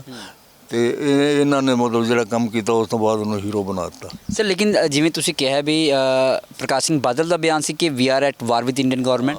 ਪ੍ਰਕਾਸ਼ ਸਿੰਘ ਬਾਦਲ ਦਾ ਬਿਆਨ ਸੀ, ਮੇਰੇ 8 ਤਰੀਕ ਦਾ ਬਿਆਨ ਹੈ, 8 ਜੂਨ ਦਾ ਜੀ ਸਰ। ਲੇਕਿਨ ਇੱਕ ਪਾਸੇ ਉਹ ਕਹਿ ਰਹੇ ਨੇ ਕਿ we are at war with Indian government, ਪਰ ਉਸ ਤੋਂ ਬਾਅਦ ਹੁਣ ਤੁਸੀਂ ਆਪ ਵੀ ਦੇਖਿਆ ਇੱਕ ਲੰਮਾ ਅਰਸਾ ਦੇ ਵਰ ਪਾਰਟ ਆਫ ਇੰਡੀਅਨ ਗਵਰਨਮੈਂਟ। ਤੇ ਨਾਲੇ ਉਸ ਤੋਂ ਇਲਾਵਾ ਇੱਕ ਪਾਸੇ ਕਹਿਣਾ ਵੀ ਅਸੀਂ ਜੰਗ ਦੇ ਵਿੱਚ ਹੈ ਇੰਡੀਅਨ ਗਵਰਨਮੈਂਟ ਦੇ ਨਾਲ, ਦੂਜੇ ਪਾਸੇ ਆ ਕੇ ਸੰਤਾਂ ਨੂੰ ਇਹ ਕਹਿਣਾ ਵੀ ਤੁਸੀਂ ਸਰੈਂਡਰ ਕਰ ਦਿਓ। ਇਹ ਕਿਹੜੇ ਪਾਸੇ ਵਾਲੀ ਗੱਲ ਹੋਈ? ਇਹ ਹੀ ਤਾਂ ਸਿੱਖਾਂ ਨੂੰ ਸਮਝ ਨਹੀਂ ਆਉਂਦੀ। ਸਿੱਖ ਲੀਡਰਸ਼ਿਪ ਹੈ ਜਿਹੜੀ ਉਹ ਉੱਭਰੀ ਸੀ ਸੰਤ ਜਰਨੈਲ ਸਿੰਘ ਦੇ ਰੂਪ ਦੇ ਵਿੱਚ, ਉਹ ਇਹਨਾਂ ਨੇ ਖਤਮ ਕਰਾਉਣੀ ਸੀ, ਉਹ ਖਤਮ ਕਰਾਤੀ। ਉਸ ਤੋਂ ਬਾਅਦ ਇਹ ਫਿਰ ਉੱਥੇ ਹੀ ਆ ਗਏ ਉਸ ਸਰਕਲ 'ਤੇ ਪਹੁੰਚੋਂ ਕੇ, ਜਿਵੇਂ ਕਹਿੰਦੇ ਨੇ ਖੋਤੀ ਬੋਰਡ ਥੱਲੇ, ਇਹ ਆਪਦੇ ਉੱਥੇ ਹੀ ਆ ਗਏ ਵੀ ਸਾਨੂੰ ਸਰਕਾਰ ਚਾਹੀਦੀ ਹੈ ਤੇ ਸਾਨੂੰ ਆਹ ਜਿਹੜਾ ਮਾੜਾ ਮੋਟਾ ਪਾਰਲੀਮੈਂਟਰੀ ਜਿਹੜਾ ਸਿਸਟਮ ਇਹਦੇ ਵਿੱਚ ਹੀ ਮਤਲਬ ਅਸੀਂ ਗੁਜ਼ਾਰਾ ਕਰਨਾ, ਕਿਉਂਕਿ ਸਾਡੀ ਚੌਧਰ ਇਹਦੇ ਵਿੱਚ ਹੀ ਹੈ। ਜੇ ਅਸੀਂ ਸਿੱਖੀ ਦੀ ਗੱਲ ਕਰਾਂਗੇ ਤਾਂ ਸਾਡੀ ਚੌਧਰ ਕਿਸੇ ਨੇ ਮੰਨੀ, ਫਿਰ ਤਾਂ ਉੱਥੇ ਤਾਂ ਕੁਰਬਾਨੀਆਂ ਕਰਨੀਆਂ ਪੈਣਗੀਆਂ, ਉੱਥੇ ਤਿਆਗ ਕਰਨਾ ਪਏਗਾ, ਉੱਥੇ ਤਾਂ ਧਾਰਮਿਕ ਵੈਲਿਊਜ਼ ਨੇ ਜਿਹੜਾ ਉਹ ਮਤਲਬ ਸਿੱਖਾਂ ਦੇ ਕੋਲ ਲੈ ਕੇ ਜਾਣਾ ਪਏਗਾ। ਤੇ ਧਾਰਮਿਕ ਵੈਲਿਊਜ਼ ਤੋਂ ਬਹੁਤ ਡਰਦੇ ਨੇ, ਕਿਉਂਕਿ ਇਹਨਾਂ ਦਾ ਪਿਛੋਕੜ ਵੀ ਬਾਦਲ ਕਹਿੰਦਾ ਵੀ ਇਸ ਤਰ੍ਹਾਂ ਦਾ ਟੌੜੇ ਦਾ ਤਾਂ ਪਿਛੋਕੜ ਹੀ ਕਾਮਰੇਡੀ ਪਿਛੋਕੜ ਸੀ, ਉਹਦਾ ਮਤਲਬ ਸਿੱਖੀ ਨਾਲ ਉਹਦਾ ਕੋਈ ਮਤਲਬ ਨਹੀਂ ਸੀ। ਅਤੇ ਲੌਂਗੋਵਾਲ ਸਾਧ ਜਿਹਾ ਸੀਗਾ ਉਹ ਮਾੜਾ ਮੋਟਾ ਧਰਮ ਨੂੰ ਮੰਨਦਾ ਤਾਂ ਸੀਗਾ, ਪਰ ਉਹਨੂੰ ਲੰਬੀ ਚੌੜੀ ਕੋਈ ਮਤਲਬ ਪੋਲੀਟਿਕਸ ਦੀ ਬਿਲਕੁਲ ਹੀ ਵਿਚਾਰ ਨੂੰ ਸਮਝ ਨਹੀਂ ਸੀ। ਵਾਜ਼ ਮਡਲ ਹੈਡਡ ਜਿਸ ਤਰ੍ਹਾਂ ਕਹਿ ਸਕਦੇ ਹਾਂ। ਅਤੇ ਇਹ ਸਥਾਨ ਹੈ ਬਾਦਲ ਵੀ ਸਥਾਨ ਹੈ, ਟੌੜਾ ਵੀ ਸਥਾਨ ਹੈ। ਟੌੜਾ ਇਸ ਸਾਰੀ ਗੇਮ ਦੇ ਵਿੱਚੋਂ ਆਪਦੀ ਚੀਫ ਮਿਨਿਸਟਰੀ ਕੱਢਣੀ ਚਾਹੁੰਦਾ ਸੀ, ਉਹਦਾ ਐਂਬੀਸ਼ਨ ਸੀ ਮੈਂ ਚੀਫ ਮਿਨਿਸਟਰ ਬਣਾ ਬਾਦਲ ਨੂੰ ਹਟਾ ਕੇ। ਲੇਕਿਨ ਬਾਦਲ ਨੂੰ ਇਹ ਪਤਾ ਸੀ, ਇਹ ਵਾਸਤੇ ਬਾਦਲ ਨੇ ਉਹਨੂੰ ਟੌੜੇ ਨੂੰ ਆਪਦੇ ਟਰੈਪ 'ਚ ਲੈ ਲਿਆ। ਟੌੜੇ ਨੂੰ ਟਰੈਪ 'ਚ ਇਸ ਤਰ੍ਹਾਂ ਲੈ ਲਿਆ ਵੀ ਫੌਜ ਚੜ੍ਹਾ ਕੇ ਲੈ ਜਾਂਦੀ ਉੱਤੋਂ, ਸੈਂਟਰ ਨੂੰ ਕਹਿ ਦਿੱਤਾ ਵੀ ਤੁਸੀਂ ਫੌਜ ਚੜਾਓ, ਮੈਂ ਤੁਹਾਡੇ ਨਾਲ ਹਾਂ। ਅਤੇ ਟੌੜਾ ਇਹ ਚਾਹੁੰਦਾ ਸੀ ਵੀ ਜੇ ਸੰਤਾਂ ਦਾ ਮੈਂ ਸਰੈਂਡਰ ਕਰਾ ਦਿਆਂ ਜਾਂ ਸੰਤਾਂ ਦੀ ਸਮਝੌਤਾ ਕਰਾ ਦਿਆਂ ਤਾਂ ਸੰਤ ਮੇਰੇ ਹੱਕ 'ਚ ਭੁਗਤਣਗੇ, ਕਿਉਂਕਿ ਉਹ ਇਹ ਸੰਤਾਂ ਦੇ ਕਲੋਜ਼ ਸੀ ਅਤੇ ਮੇਰਾ ਚੀਫ ਮਿਨਿਸਟਰ ਦਾ ਲੱਗ ਸਕਦਾ। ਇਹਨਾਂ ਦੀ ਤਾਂ ਇੰਨੀ ਕੁ ਲੜਾਈ ਸੀ। ਅਤੇ ਸੰਤ ਲੌਂਗੋਵਾਲ ਸੀ ਜਿਹੜਾ ਉਹ ਵਿਚਾਰਾ ਸਕੇਪਗੋਟ ਬਣ ਗਿਆ। ਫਿਰ ਬਾਅਦ ਦੇ ਵਿੱਚ ਜਦੋਂ ਸਮਝੌਤੇ 'ਚ ਆ ਕੇ ਤਾਂ ਬਿਲਕੁਲ ਹੀ ਉਹਦੀ ਪੱਟੀ ਮੇਸ ਕਰਤੀ ਇਹਨਾਂ ਨੇ, ਮਰਵਾ ਹੀ ਦਿੱਤਾ ਬਾਅਦ 'ਚ। ਪਹਿਲਾਂ ਸਮਝੌਤਾ ਕਰਾਤਾ, ਫਿਰ ਆਪ ਹੀ ਮਰਵਾਤਾ। ਇਹ ਜਿਹੜਾ ਉਦੋਂ ਦਾ DGP ਸੀ ਨਾ, ਕੋਈ ਮਿਸਟਰ ਕੋਈ ਜਿਹੜਾ ਢਿੱਲੋਂ ਸੀ, ਕੋਈ ਕਿਰਪਾਲ ਢਿੱਲੋਂ, ਜਦੋਂ ਅੱਜ ਲੌਂਗੋਵਾਲ ਮੜਿਆ ਨਾ, ਉਹਦਾ ਕਿਰਪਾਲ ਢਿੱਲੋਂ ਸੀ DGP ਪੰਜਾਬ ਦਾ। ਉਹਨੇ ਕਿਤਾਬਾਂ ਲਿਖੀਆਂ ਨੇ 2-3, ਉਹ ਮੇਰੇ ਕੋਲ ਪਈਆਂ ਵੀ ਨੇ। ਅਤੇ ਉਹਨੇ ਉਹਦੇ ਵਿੱਚ ਸਾਫ਼ ਹੀ ਲਿਖਿਆ ਵੀ ਉਹ ਜਿਹੜਾ ਸੰਤ ਮਾਰਿਆ ਗਿਆ, ਉਹ ਸੰਤ ਨੂੰ ਜਿਹੜੇ ਸਿਕਿਉਰਿਟੀ ਵਾਲੇ ਸੀ ਸੰਤ ਦੇ, ਉਹਨਾਂ ਨੇ ਮਰਵਾਇਆ। ਅਤੇ ਸਿਕਿਉਰਿਟੀ ਦਾ ਇੰਚਾਰਜ ਹੈ ਜਿਹੜਾ ਉਹਦਾ KPS ਗਿੱਲ ਸੀ। KPS ਗਿੱਲ ਨੇ ਬੰਦੇ ਦਿੱਤੇ ਹੋਏ ਸੀ। KPS ਗਿੱਲ ਹੈ ਜਿਹੜਾ ਉਹ ਉਦੋਂ ਅਰਜਨ ਸਿੰਘ ਨਾਲ ਅਤੇ ਰਾਜੀਵ ਗਾਂਧੀ ਦਾ ਕੰਮ ਕਰ ਰਿਹਾ ਸੀ। ਉਹ KPS ਗਿੱਲ ਨੇ ਉਹਨਾਂ ਬੰਦਿਆਂ ਨੂੰ ਸਾਰਿਆਂ ਨੂੰ ਲਾ ਕੇ ਅਤੇ ਉਹ ਮਰਵਾਇਆ ਵਿਚਾਰਾ ਸੰਤ। ਅਤੇ ਸਰਕਾਰ ਨੇ ਮਤਲਬ ਸਮਝੌਤਾ ਕਰਾਇਆ ਅਤੇ ਫਿਰ ਸਰਕਾਰ ਨੇ ਮਰਵਾਤਾ, ਕਿਉਂਕਿ ਕੁਛ ਗੱਲਾਂ ਇਹੋ ਜਿਹੀਆਂ ਸੀ ਜਿਹੜੀਆਂ ਸੰਤ ਨੂੰ ਪਤਾ ਸੀ, ਰਿਕਾਰਡ 'ਤੇ ਨਹੀਂ ਸੀ, ਉਹ ਰਿਕਾਰਡ ਦੇ ਵਿੱਚ ਨਹੀਂ ਸਨ। ਜਿਸ ਤਰ੍ਹਾਂ ਅਸੀਂ ਚਲੋ ਜੋਧਪੁਰ ਵਾਲੇ ਕੈਦੀ ਨੇ ਉਹ ਛੱਡ ਦਿਆਂਗੇ, ਚੰਡੀਗੜ੍ਹ ਦੇ ਦਿਆਂਗੇ, ਹੋਰ ਵੀ ਕਈ ਗੱਲਾਂ ਜਿਹੜੀਆਂ ਮਤਲਬ ਜ਼ਬਾਨੀ ਕਲਾਮੀ ਜਿਹੜੀਆਂ ਸੰਤ ਨਾਲ ਕੀਤੀਆਂ ਹੋਈਆਂ ਸੀ, ਉਹ ਸਾਰਾ ਕੁਝ ਖਤਮ ਕਰਨ ਵਾਸਤੇ ਸੰਤ ਨੂੰ ਕਤਲ ਕਰਵਾ ਦਿੱਤਾ। ਅਤੇ ਕਤਲ ਵੀ ਸਰਕਾਰ ਨੇ ਕਰਾਇਆ, ਉਹਦੇ 'ਚ ਮਤਲਬ ਸਾਰਾ ਇਹਨਾਂ ਦਾ ਰੋਲ ਹੈ ਜਿਹੜਾ ਕੁਝ ਇਹਨਾਂ ਨੇ ਕੀਤਾ। ਅੱਛਾ ਸਰ, ਮੈਂ ਇੱਕ ਸਵਾਲ ਜ਼ਰੂਰ ਪੁੱਛਾਂਗਾ। ਜਿਵੇਂ ਅਸੀਂ ਸਰੋਤਿਆਂ ਨੂੰ ਦੱਸਿਆ ਵੀ ਹੈ ਵੀ ਤੁਸੀਂ ਸੰਤਾਂ ਦੇ ਨਾਲ ਉੱਥੇ ਮੋਰਚੇ 'ਚ ਰਹੇ ਹੋ। ਡਾਕਟਰ ਭਗਵਾਨ ਸਿੰਘ ਸੰਤਾਂ ਨੂੰ ਪਹਿਲੀ ਵਾਰ ਕਦੋਂ ਮਿਲੇ, ਮੋਰਚੇ ਵਿੱਚ ਸ਼ਮੂਲੀਅਤ ਤੁਹਾਡੀ ਕਿਵੇਂ ਹੋਈ, ਇਹ ਵੀ ਜ਼ਰੂਰ ਇੱਕ ਵਾਰ ਦੱਸੋ। ਦੇਖੋ, ਇਹ ਗੱਲਾਂ ਤਾਂ ਮੈਂ ਕਈ ਵਾਰ ਮਤਲਬ ਹਰ ਇੱਕ ਜਿਹੜਾ ਮੇਰੇ ਕੋਲ ਆਉਂਦਾ ਹੈ ਨਾ ਪੁੱਛਣ ਵਾਲਾ, ਉਹ ਪੁੱਛਦਾ ਅਤੇ ਮੈਂ ਹਰ ਇੱਕ ਨੂੰ ਦੱਸਦਾ ਕਿ ਮੈਂ 82 ਦੇ ਵਿੱਚ ਇੱਥੇ ਫੈਡਰੇਸ਼ਨ ਨੂੰ ਬਣਾਉਣ ਦੇ ਵਿੱਚ ਮਤਲਬ ਮੇਰੀ ਡਿਊਟੀ ਲੱਗੀ ਸੀ ਭਾਈ ਅਮਰੀਕ ਸਿੰਘ ਵੱਲੋਂ। 82 'ਚ ਮੈਂ ਐਕਟਿਵ ਹੋਇਆ। ਪਹਿਲਾਂ ਐਕਟਿਵ ਨਹੀਂ ਸੀ, ਪਹਿਲਾਂ ਇੰਨਾ ਕੁ ਮੈਂ ਐਕਟਿਵ ਸੀ ਵੀ 78 ਦਾ ਜਿਹੜਾ ਨਿਰੰਕਾਰੀਆਂ ਵਾਲਾ ਕਾਂਡ ਹੋਇਆ, ਉਹਦੇ 'ਚ ਦਲ ਖਾਲਸਾ ਜਿਹੜਾ ਐਕਟਿਵ ਹੋਇਆ ਸੀ। ਦਲ ਖਾਲਸਾ ਬਣਿਆ ਸੀ ਅਗਸਤ ਵਿੱਚ, ਆਫਟਰ 78 ਮੈਸੇਕਰ ਆਫ ਦੀ ਸਿੱਖਸ। ਅਤੇ ਉਸ ਮੀਟਿੰਗ ਦੇ ਵਿੱਚ ਮੈਂ ਸ਼ਾਮਿਲ ਸੀ। ਇਹਨਾਂ ਦੇ ਨਾਲ ਜਿਹੜੇ ਮੁੰਡੇ 8-10 ਦਲ ਖਾਲਸਾ ਵਾਲੇ ਸੀ, ਇਹਨਾਂ ਦੇ ਨਾਲ ਮੈਂ 3-4 ਸਾਲ ਕੰਮ ਕਰਦਾ ਰਿਹਾ, ਜਿੰਨਾ ਕੁ ਮੈਥੋਂ ਹੋ ਸਕਦਾ ਸੀ। ਨਾਲੇ ਮੈਂ ਆਪਦਾ ਰਿਸਰਚ ਦਾ ਕੰਮ ਕਰਦਾ ਯੂਨੀਵਰਸਿਟੀ 'ਚ, ਨਾਲੇ ਇਹਨਾਂ ਦੇ ਨਾਲ ਕੰਮ ਕਰੀ ਜਾਂਦਾ ਸੀ। ਜਦੋਂ ਫਿਰ ਫੈਡਰੇਸ਼ਨ ਦੀ ਮੇਰੇ ਮੋਢਿਆਂ 'ਤੇ ਭਾਰ ਆ ਗਿਆ ਸਾਰਾ, ਵੀ ਤੁਸੀਂ ਇੱਥੇ ਫੈਡਰੇਸ਼ਨ ਨੂੰ ਮਤਲਬ ਔਰਗੇਨਾਈਜ਼ ਕਰਨਾ, ਉਸ ਤੋਂ ਬਾਅਦ ਫਿਰ ਮੈਂ ਫੈਡਰੇਸ਼ਨ 'ਚ ਪੂਰਾ ਐਕਟਿਵ ਹੋ ਗਿਆ। ਬਲਕਿ ਮੇਰਾ ਜਿਹੜਾ ਥੀਸਿਸ ਸੀ ਉਹ PhD ਦਾ, ਉਹ ਵੀ ਫਿਰ ਵਿੱਚ ਹੀ ਰਹਿ ਗਿਆ। ਮੈਂ ਸਾਰਾ ਆਪਦਾ ਟਾਈਮ ਇਸੇ ਕੰਮ 'ਤੇ ਡਿਵੋਟ ਕਰਨਾ ਸ਼ੁਰੂ ਕਰਤਾ। ਅਤੇ ਸਾਡੀ ਮਤਲਬ ਇੰਨੀ ਸਟਰੋਂਗ ਬਣ ਗਈ ਸੀ ਇੱਥੋਂ ਦੀ ਔਰਗੇਨਾਈਜੇਸ਼ਨ ਚੰਡੀਗੜ੍ਹ ਦੀ, ਕਿ ਕਈ ਇੱਥੇ ਐਕਸ਼ਨ ਹੋਏ ਅਤੇ ਕਈ ਪਲੇਨ ਹਾਈਜੈਕ ਹੋਏ। ਇਵਨ ਜਿਹੜਾ ਦਲ ਖਾਲਸਾ ਨੇ ਪਲੇਨ ਹਾਈਜੈਕ ਕੀਤਾ 81 ਦੇ ਵਿੱਚ, ਉਹ ਵੀ ਸਾਰਾ ਮਤਲਬ ਇਹ ਮੈਨੂੰ ਮਿਲਣ ਵਾਲੇ ਬੰਦੇ ਸੀ, ਪੌਂਟਾ ਸਾਹਿਬ, ਇਹ ਹਰਸਿਮਰਨ, ਗਜਿੰਦਰ, ਸਾਰੇ ਮੇਰੇ ਕੋਲ ਆਉਂਦੇ ਹੁੰਦੇ ਸੀ। ਮੇਰਾ ਕਮਰਾ ਇੱਕ ਕਿਸਮ ਦਾ ਸੈਂਟਰ ਹੀ ਬਣ ਗਿਆ ਸੀ ਇਹਨਾਂ ਐਕਟੀਵਿਟੀਜ਼ ਦਾ। ਅਤੇ ਸਰਕਾਰ ਨੂੰ ਵੀ ਪਤਾ ਸੀ। ਸਰਕਾਰ ਕਈ ਵਾਰ ਛਾਪੇ ਮਾਰਨ ਆਉਂਦੀ ਸੀ ਰਾਤ ਨੂੰ, ਅਤੇ ਦੇਖ ਦੂਖ ਕੇ ਚਲੇ ਜਾਂਦੇ ਸੀ। ਅਤੇ ਉਹ ਆਪਦਾ ਉਹਨਾਂ ਦਾ ਇੰਟੈਲੀਜੈਂਸ ਦਾ ਹਿਸਾਬ ਕਿਤਾਬ ਸੀ, ਉਹ ਆਪਦਾ ਕੰਮ ਕਰੀ ਜਾਂਦੇ ਸੀ। ਅਤੇ ਜਦੋਂ ਫਿਰ ਇਹ ਫੈਡਰੇਸ਼ਨ 'ਤੇ ਪਾਬੰਦੀ ਲੱਗ ਗਈ ਮਾਰਚ 84 ਦੇ ਵਿੱਚ, ਪਾਬੰਦੀ ਲੱਗਣ ਤੋਂ ਪਹਿਲਾਂ ਅਸੀਂ ਇੱਕ ਇੱਥੇ ਕੀਤੀ ਸੀ ਕਨਵੈਨਸ਼ਨ 31 ਜਨਵਰੀ ਨੂੰ 84 'ਚ। ਉਹ ਕਨਵੈਨਸ਼ਨ 19 ਸੈਕਟਰ ਦੇ ਗੁਰਦੁਆਰੇ ਹੋਈ ਸੀ। ਉਹ ਸਾਰਾ ਵੀ ਮੇਰੇ ਮਤਲਬ ਲੀਡਰਸ਼ਿਪ ਦੇ ਅੰਡਰ ਹੀ ਹੋਈ ਸੀ। ਅਤੇ ਉਹ ਕਨਵੈਨਸ਼ਨ ਬੜੀ ਕਾਮਯਾਬ ਹੋਈ ਸੀ। ਉਹਦੇ 'ਚ ਭਰਪੂਰ ਸਿੰਘ ਬਲਬੀਰ, ਸੁਖਜਿੰਦਰ ਸਿੰਘ ਫੋਰਮਰ ਮਿਨਿਸਟਰ, ਅਤੇ ਸਰਦਾਰ ਗੁਰਤੇਜ ਸਿੰਘ IAS, ਹੋਰ ਕਈ ਜਨਰਲ ਸੀ ਜਿਹੜੇ ਉਹਦੇ 'ਚ, ਪਰ ਉਹਦੇ 'ਚ ਆ ਕੇ ਸਾਰਿਆਂ ਨੇ ਸ਼ਮੂਲੀਅਤ ਕੀਤੀ ਸੀ। ਉਸ ਤੋਂ ਬਾਅਦ ਫਿਰ ਇੱਥੇ ਬਹੁਤ ਜ਼ਿਆਦਾ ਕੰਮ ਚੱਲ ਪਿਆ ਸੀ ਗੁਰਦੁਆਰਿਆਂ 'ਚ। ਇੱਕ ਕਿਸਮ ਦਾ ਗੁਰਦੁਆਰੇ 'ਚ 15 ਸੈਕਟਰ 'ਚ, 19 ਸੈਕਟਰ 'ਚ, ਅਤੇ ਹੋਰ ਗੁਰਦੁਆਰਿਆਂ 'ਚ ਫੈਡਰੇਸ਼ਨ ਦਾ ਹੀ ਉਦੋਂ ਕਬਜ਼ਾ ਹੋ ਗਿਆ, ਸਾਰੇ ਜਿੱਥੇ ਮਰਜ਼ੀ ਰਹਿੰਦੇ ਸੀ, ਜਿਹੜਾ ਮਰਜ਼ੀ ਖਾਂਦੇ ਸੀ, ਜਿੱਥੇ ਮਰਜ਼ੀ ਰਹਿੰਦੇ।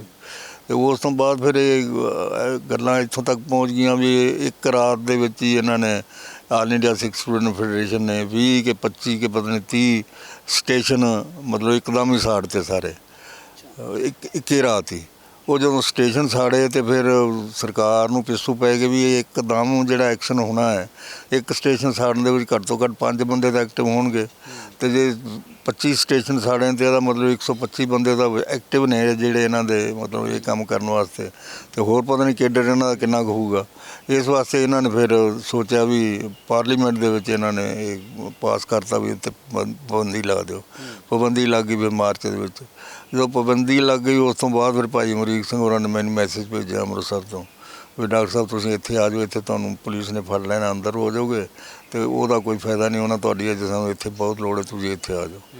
ਚਰਨਜੀਤ ਤਲਵੰਡੀ ਵੀ ਉਦੋਂ ਇੱਥੇ ਹੀ ਹੁੰਦਾ ਸੀ, ਯੂਨੀਵਰਸਿਟੀ 'ਚ ਹੁੰਦਾ ਸੀ, ਉਹ ਵੀ ਮੇਰੇ ਨਾਲ ਚੱਲ ਪਿਆ। ਅਸੀਂ ਦੋਵੇਂ, ਇੱਕ ਮੁੰਡਾ ਹੋਰ ਹੁੰਦਾ ਸੀ ਅਤੇ ਉਹ ਸਾਰੇ ਅਸੀਂ ਕੁਝ ਫੈਡਰੇਸ਼ਨ ਦੇ ਹੋਰ 4-5 ਬੰਦੇ ਲੈ ਕੇ ਤਾਂ ਅਸੀਂ ਉੱਥੇ ਪੱਕੇ ਚਲੇ ਗਏ ਅੰਮ੍ਰਿਤਸਰ। ਇਹ ਤਾਂ ਮੇਰਾ ਉੱਥੇ ਹੈਗਾ ਅੰਮ੍ਰਿਤਸਰ ਜਾਣ ਦਾ ਮਤਲਬ ਸਟੋਰੀ, ਮੈਂ ਕਿਵੇਂ ਉੱਥੇ ਪਹੁੰਚਿਆ। ਅਤੇ ਸੰਤ ਜਰਨੈਲ ਸਿੰਘ ਨੂੰ ਮੈਂ ਪਹਿਲਾਂ ਮਿਲਿਆ ਸੀ ਅਖਬਾਰ ਦੇ ਮਾਮਲੇ 'ਚ, ਪਰ ਸੰਤ ਜਰਨੈਲ ਸਿੰਘ ਕਹਿਣ ਲੱਗੇ ਵੀ ਹੁਣ ਆਪਾਂ ਨੂੰ ਹਥਿਆਰਾਂ ਦੀ ਲੋੜ ਪੈਣੀ ਹੈ, ਹੁਣ ਇਹ ਕੰਮ ਪਹਿਲਾਂ ਆਪਾਂ ਲੜ ਲਈ, ਅਖਬਾਰ ਬਾਅਦ ਚਲਾ ਲਾਂਗੇ। ਅਸੀਂ ਫਿਰ ਇਸ ਵਾਸਤੇ ਨਹੀਂ ਕਿਹਾ ਵੀ ਅਸੀਂ ਤੁਹਾਡੇ ਨਾਲ ਹਾਂ, ਜੇ ਤੁਸੀਂ ਹਥਿਆਰ ਚਲਾਉਣੇ ਨੇ ਅਸੀਂ ਤੁਹਾਡੇ ਨਾਲ ਲੜਾਂਗੇ।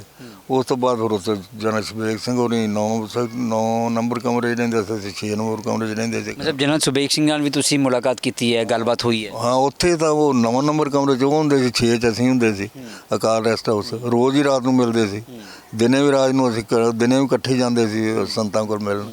ਜਨਰਲ ਸਾਹਿਬ ਨਾਲ ਤਾਂ ਬਹੁਤ ਡਿਟੇਲ 'ਚ ਗੱਲਾਂ ਬਾਤਾਂ ਹੁੰਦੀਆਂ ਸੀ। ਜਨਰਲ ਸਾਹਿਬ ਬੜੇ ਮਤਲਬ ਸਿੰਪਲ ਜਨਰਲ ਸੀ, ਕੋਈ ਉਹਦੇ ਵਿੱਚ ਕੋਈ ਫੂੰ ਫਾਂ ਵਾਲੀ ਗੱਲ ਨਹੀਂ ਸੀ ਹੈਗੀ। ਬੜਾ ਕਾਮਨ ਆਦਮੀ ਸੀ ਅਤੇ ਬੜਾ ਇੰਟੈਲੀਜੈਂਟ, ਸੁਪਰ ਇੰਟੈਲੈਕਚੁਅਲ ਸੀ। ਇਹਨੇ ਵੀ ਲਿਖਿਆ, ਬਰਾੜ ਨੇ ਵੀ ਆਪਦੀ ਕਿਤਾਬ ਦੇ ਵਿੱਚ ਲਿਖਿਆ ਵੀ ਬੜਾ ਇੰਟੈਲੀਜੈਂਟ ਬੰਦਾ ਸੀ ਅਤੇ ਬੜੇ ਇੰਟੈਲੀਜੈਂਟ ਢੰਗ ਨਾਲ ਉਹਨੇ ਜਿਹੜੀ ਮੋਰਚਾਬੰਦੀ ਕੀਤੀ ਸੀ। ਜਿਹਦਾ ਸਾਨੂੰ ਮੁਕਾਬਲਾ ਕਰਨਾ ਪਿਆ ਤਾਂ ਸਾਨੂੰ ਪਤਾ ਲੱਗਿਆ ਵੀ ਇਹ ਜਨਰਲ ਨੇ ਕਿੱਡੀ ਇੰਟੈਲੈਕਟ ਦੇ ਨਾਲ ਮਤਲਬ ਉਹ ਜਿਹੜੀ ਸਾਰੀ ਮੋਰਚਾਬੰਦੀ ਕੀਤੀ ਹੋਈ ਹੈ।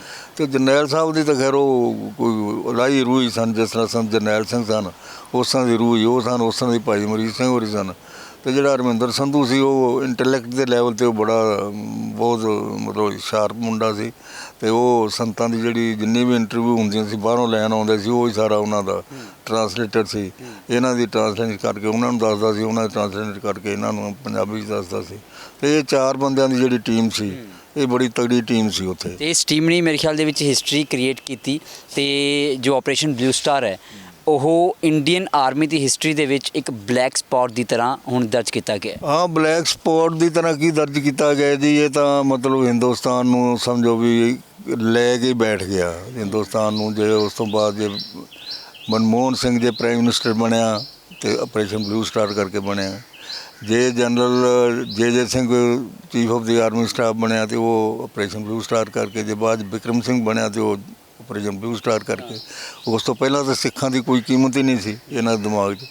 ਮਤਲਬ ਇਹ ਜਿਹੜੀ ਸੰਤ ਜਰਨੈਲ ਸਿੰਘ ਦੀ ਜਿਹੜੀ ਕੁਰਬਾਨੀ ਹੈ, ਜਾਂ ਜਿਹੜਾ ਸਿੱਖਾਂ ਦੀ ਜਿਹੜੀ ਕੁਰਬਾਨੀ ਹੈ ਨੌਜਵਾਨਾਂ ਦੀ, ਜਿਹੜੀ ਉਹਨਾਂ ਨੇ ਲੜਾਈ ਲੜੀ ਹੈ, ਉਹਦੇ ਬੜੇ ਗਹਿਰੇ ਮਤਲਬ ਉਹਦੇ ਮਤਲਬ ਨਿਕਲਦੇ ਨੇ, ਜਿਹੜੇ ਕਿ ਇੰਟੈਲੀਜੈਂਟ ਬੰਦਿਆਂ ਨੂੰ ਪਤਾ ਨੇ, ਜਿਹੜੇ ਸਰਕਾਰ ਚਲਾਉਂਦੇ ਨੇ ਉਹਨਾਂ ਨੇ ਕਿੰਨਾ ਕੁ ਮਤਲਬ ਇਸ ਚੀਜ਼ ਨੂੰ ਸੀਰੀਅਸਲੀ ਲਿਆ ਹੈ। ਅਤੇ ਆਹ ਵੀ ਜਿਹੜੀ ਹੁਣ ਸਾਡੇ ਜਿਹੜੀ ਸਾਰੀ ਯੂਥ ਬਾਹਰ ਜਿਹੜੀ ਮਾਈਗਰੇਟ ਹੋ ਰਹੀ ਹੈ ਨਾ, ਮੈਂ ਤਾਂ ਕਈ ਵਾਰ ਸੋਚਦਾ ਵੀ ਇਹਦੇ ਪਿੱਛੇ ਵੀ ਕੋਈ ਸਰਕਾਰ ਦੀ ਸਾਜ਼ਿਸ਼ ਹੈ। ਕੋਈ ਇਹ ਜਿਹੜੀ ਇਹਨਾਂ ਦੀ ਯੂਥ ਹੈ ਜਿਹੜੀ ਅੱਗੇ ਆਉਣ ਵਾਲੀ ਹੈ, ਉਹਨਾਂ ਨੂੰ ਸਾਰਿਆਂ ਨੂੰ ਬਾਹਰ ਭੇਜ ਦਿਓ ਤਾਂ ਕਿ ਇੱਥੇ ਕੋਈ ਯੂਥ ਦੀ ਮੂਵਮੈਂਟ ਫਿਰ ਦੁਬਾਰਾ ਨਾ ਚੱਲੇ।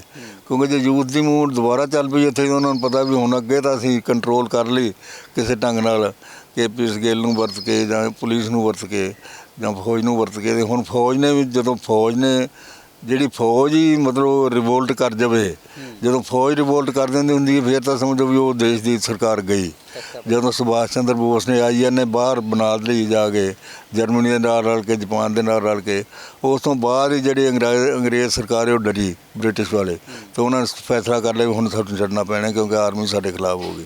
ਅਤੇ ਜਦੋਂ ਸਿੱਖ ਆਰਮੀ ਨੇ ਉੱਥੇ ਰਿਵੋਲਟ ਕੀਤਾ, ਉਹ ਉਸ ਗੱਲ ਨੂੰ ਇਹਨਾਂ ਨੇ ਬਹੁਤ ਸੀਰੀਅਸ ਲਿਆ ਵੀ ਜੇ ਸਿੱਖ ਆਰਮੀ ਰਿਵੋਲਟ ਕਰਦੀ ਹੈ ਅਤੇ ਫਿਰ ਇਹਦਾ ਮਤਲਬ ਵੀ ਸਿੱਖ ਆਰਮੀ ਸਾਡੇ ਨਾਲ ਨਹੀਂ ਹੈਗੀ, ਸਿੱਖ ਆਰਮੀ ਸਾਡੇ ਖਿਲਾਫ ਹੈ ਅਤੇ ਅਸੀਂ ਕੋਈ ਵੀ ਲੜਾਈ ਲੜ ਨਹੀਂ ਸਕਦੇ, ਕੋਈ ਲੜਾਈ ਅਸੀਂ ਜਿੱਤ ਨਹੀਂ ਸਕਦੇ।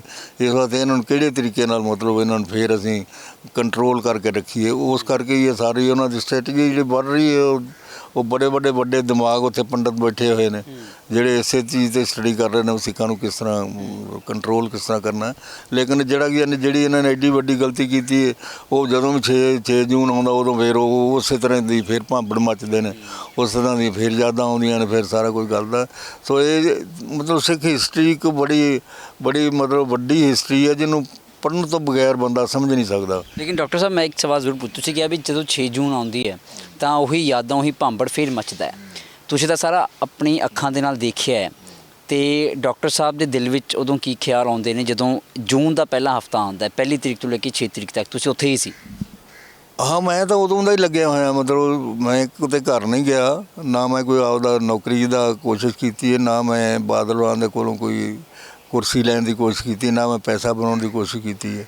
ਮੈਂ ਤਾਂ 6 ਜੂਨ ਤੋਂ ਬਾਅਦ ਜਿਹੜਾ ਮੈਂ 6 ਜੂਨ ਤੋਂ 1984 ਨੂੰ ਸੀ ਉਹੋ ਹੀ ਮੈਂ ਹੋਣਾ, ਅਤੇ ਉਹੋ ਹੀ ਲਗਾਤਾਰ ਮੇਰਾ ਚੱਲ ਰਿਹਾ। ਮੈਂ ਨੌਰਥ ਈਸਟ ਦੇ ਵਿੱਚ ਵੀ ਸਾਰੀਆਂ ਜਿੰਨੀਆਂ ਇੰਸਰਜੈਂਟ ਜਥੇਬੰਦੀਆਂ ਨੇ ਉਹਨਾਂ ਦੇ ਸਾਰਿਆਂ ਨਾਲ ਮੈਂ ਲਿੰਕ ਕੀਤੇ ਨੇ।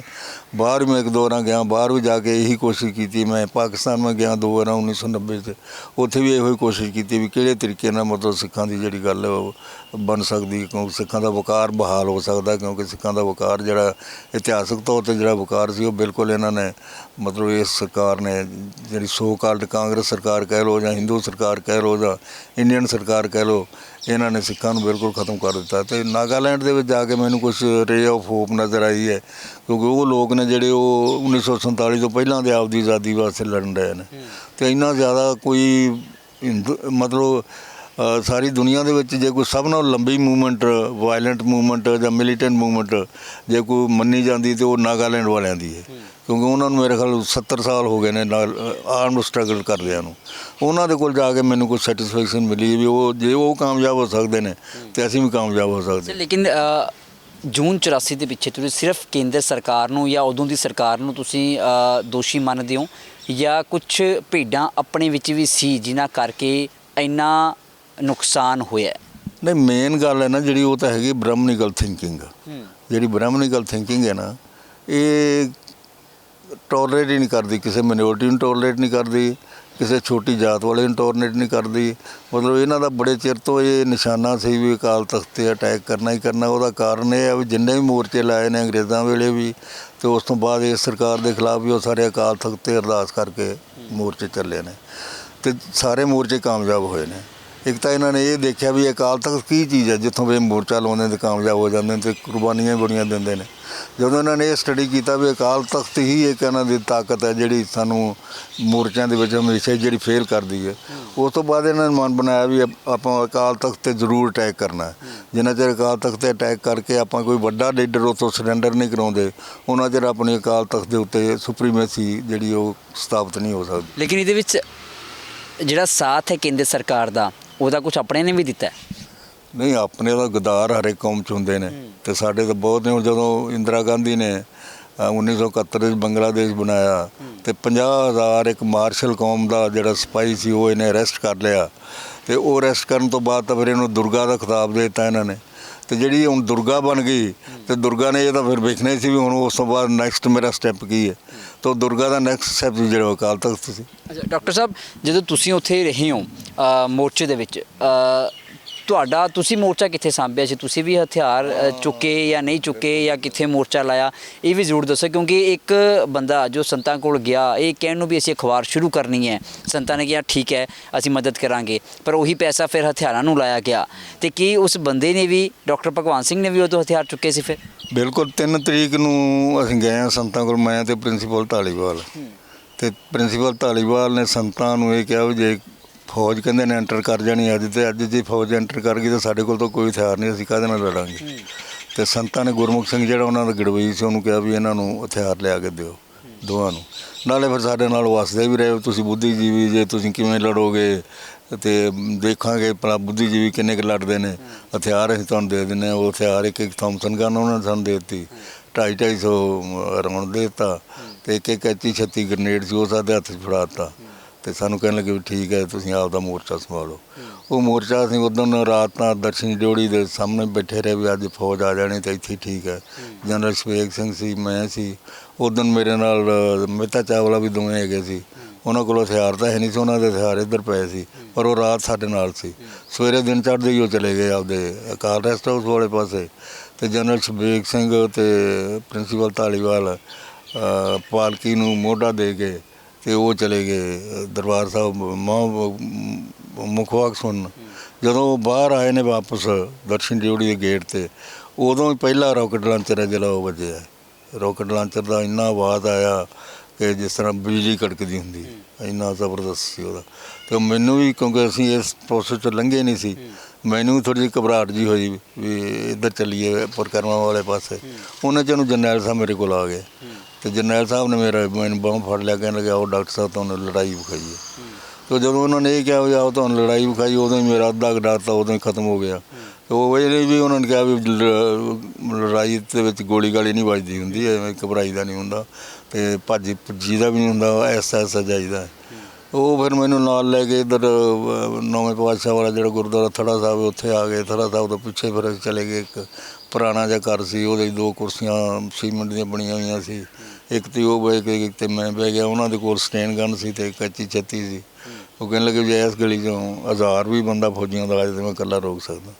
ਅਤੇ ਮੈਂ ਕਿਹਾ ਜੀ ਕਿਵੇਂ 1000 ਬੰਦਾ ਤੁਸੀਂ ਰੋਕੋਗੇ? ਕਹਿੰਦੇ ਨੇ ਮੈਂ ਪਹਿਲਾਂ ਮਾਰੂਗਾ ਹੈਂਡ ਗ੍ਰੇਨੇਡ ਮਾਰੂੰਗਾ ਅਤੇ ਫਿਰ 1-2 ਫਾਇਰ ਕਰੂੰਗਾ, 2 ਬੰਦੇ ਇਹਨਾਂ ਦੇ ਮਾਰ ਕੇ ਬਾਕੀਆਂ ਨੂੰ ਭੱਜ ਜਾਣਾ। ਮੈਨੂੰ ਇਹਨਾਂ ਦੀ ਸਾਈਕੋਲੋਜੀ ਦਾ ਪਤਾ। ਉਹ ਗੱਲਾਂ ਬਾਤਾਂ ਕਰਦੇ ਕਰਦੇ ਫਿਰ ਅਸੀਂ ਅਕਾਲ ਤਖ਼ਤ 'ਤੇ ਆ ਗਏ। ਅਕਾਲ ਤਖ਼ਤ 'ਤੇ ਆ ਕੇ ਫਿਰ ਉਹ ਕਹਿਣ ਲੱਗੇ ਮੈਂ ਇੰਨੀਆਂ ਲੜਾਈਆਂ ਲੜੀਆਂ ਨੇ, ਮੈਨੂੰ ਕਿਸੇ ਲੜਾਈ ਦੇ ਵਿੱਚ ਅਜੇ ਤੱਕ ਚੀਰ ਵੀ ਨਹੀਂ ਆਇਆ। ਅਤੇ ਜਿਹੜੀ ਲੜਾਈ ਹਾਰ ਰਹੀ ਸੀ ਮੇਰੇ ਜਾਣ ਤੋਂ ਪਹਿਲਾਂ, ਜਦੋਂ as soon as I entered, ਅਤੇ ਉਹ ਲੜਾਈ ਹੈ ਜਿਹੜੀ ਅਸੀਂ ਜਿੱਤਣੀ ਸ਼ੁਰੂ ਕਰਤੀ। ਇਹ ਹੈ ਕਹਿੰਦਾ। ਅਤੇ ਬਾਕੀ ਕਹਿੰਦਾ ਮਰਨਾ ਤਾਂ ਹਰ ਇੱਕ ਨੇ ਇੱਕ ਦਿਨ ਹੈਗਾ ਜੀ। ਅਤੇ ਜਿਹੜੀ ਮਰਨ ਵਾਲੀ ਸਭ ਨਾਲੋਂ ਵਧੀਆ ਜਗ੍ਹਾ ਹੈ ਉਹ ਇਹ ਵੀ ਤੁਹਾਡੇ ਧਰਮ ਦਾ ਜਿਹੜਾ ਹਾਈਐਸਟ ਜਗ੍ਹਾ ਹੈ ਉਹ ਹੋਵੇ, ਜਾਂ ਜਿਹੜੇ ਜਿੱਥੇ ਤੁਹਾਡੇ ਬਜ਼ੁਰਗ ਨੇ, ਜਿਹੜੇ ਐਨਸੈਸਟਰਸ ਨੇ, ਜਿਹੜੇ ਉੱਥੇ ਲੜਦੇ ਰਹੇ ਹੁਣ, ਉਹ ਜਗ੍ਹਾ ਹੋਵੇ। ਅਤੇ ਇਹ ਜਗ੍ਹਾ ਜਿਹੜੀ ਦਰਬਾਰ ਸਾਹਿਬ ਅਤੇ ਅਕਾਲ ਤਖ਼ਤ ਦੀ ਜਗ੍ਹਾ ਜਿਹੜੀ ਆਪਣੀ ਹਾਈਐਸਟ ਪਲੇਸ ਆਫ ਰਿਲੀਜਨ ਵੀ ਹੈ। ਅਤੇ ਇੱਥੇ ਜੇ ਸ਼ਹੀਦ ਹੋ ਜਾਈਏ ਤਾਂ ਹੋਰ ਆਪਾਂ ਨੂੰ ਕੀ ਚਾਹੀਦਾ। ਉਹਨਾਂ ਨੇ ਮਨ ਬਣਾਇਆ ਹੋਇਆ ਸੀ ਵੀ ਇੱਥੇ ਸ਼ਹੀਦੀ ਪਾਉਣੀ ਹੈ। ਉਹਨਾਂ ਨੂੰ ਇਸ ਦੀ ਉਸ ਜਗ੍ਹਾ ਦੀ ਇੰਪੋਰਟੈਂਸ ਦਾ ਪਤਾ ਸੀ ਵੀ ਇੱਥੇ ਸ਼ਹੀਦ ਹੋਏ ਤੋਂ ਮਤਲਬ ਕਿੰਨੀ ਕੁ ਵੈਲਿਊ ਪੈਣੀ ਸਾਡੀ। ਉਹ ਵੈਲਿਊ ਦਾ ਉਹਨਾਂ ਨੂੰ ਜਿਹੜੀ ਵੈਲਿਊ ਦਾ ਸਾਨੂੰ ਬਾਅਦ 'ਚ ਪਤਾ ਲੱਗਿਆ, ਉਸ ਵੈਲਿਊ ਦਾ ਉਹਨਾਂ ਨੂੰ ਉਦੋਂ ਹੀ ਪਤਾ ਸੀ ਵੀ ਇੱਥੋਂ ਦੀ ਸ਼ਹੀਦੀ ਦੀ ਕੀ ਵੈਲਿਊ ਹੈ। ਸੰਤ ਜਰਨੈਲ ਸਿੰਘ ਨੂੰ ਪਤਾ ਸੀ, ਭਾਈ ਅਮਰੀਕ ਸਿੰਘ ਨੂੰ ਪਤਾ ਸੀ ਵੀ ਇੱਥੇ ਸ਼ਹੀਦ ਹੋਣ ਦੀ ਕੀ ਵੈਲਿਊ ਹੈ ਅਤੇ ਸਿੱਖਾਂ 'ਤੇ ਕੀ ਅਸਰ ਹੋਊਗਾ, ਅਤੇ ਬਾਅਦ ਵਿੱਚ ਸਿੱਖਾਂ 'ਤੇ ਇਹਦਾ ਕੀ ਅਸਰ ਪਊਗਾ, ਇਤਿਹਾਸ 'ਤੇ ਕੀ ਅਸਰ ਪਊਗਾ। ਇਹ ਉਹਨਾਂ ਦੀ ਦੂਰਦਰਸ਼ਾ ਸੀ, ਉਹਨਾਂ ਨੂੰ ਪਤਾ ਸੀ। ਪਰ ਸਾਨੂੰ ਅਜੇ ਉਸ ਟਾਈਮ 'ਤੇ ਮੈਂ ਆਪਣੀ ਪਰਸਨਲ ਗੱਲ ਕਰਦਾ ਵੀ ਮੈਨੂੰ ਇੰਨਾ ਨਹੀਂ ਸੀ ਪਤਾ ਵੀ ਮਤਲਬ ਇੱਥੇ ਸ਼ਹੀਦ ਹੋਣ ਦਾ ਮਤਲਬ ਇੰਨਾ ਵੱਡਾ ਮਤਲਬ ਰੁਤਬਾ ਬਣਨਾ ਜਾਂ ਇੰਨੀ ਵੱਡੀ ਇੰਪੋਰਟੈਂਸ, ਇੰਨਾ ਲੋਕਾਂ ਨੇ ਰਿਸਪੌਂਸ ਦੇਣਾ। ਜਦੋਂ ਅਸੀਂ ਬਾਹਰ ਨਿਕਲਣ ਤੋਂ ਬਾਅਦ ਸਾਨੂੰ ਪਤਾ ਲੱਗਿਆ ਵੀ ਜਿਹਦੇ ਕੋਲ ਗੱਲ ਕਰੀਏ ਉਹੀ ਰੋਈ ਜਾਵੇ, ਜਿਹਦੇ ਕੋਲ ਗੱਲ ਕਰੀਏ ਉਹੀ ਰੋਈ ਜਾਵੇ। ਵੀ ਇਹਨਾਂ ਲੋਕਾਂ ਦਾ ਇੰਨਾ ਸਦਮਾ ਹੋਇਆ, ਅਸੀਂ ਤਾਂ ਵਿੱਚੋਂ ਨਿਕਲ ਕੇ ਆਏ ਹਾਂ।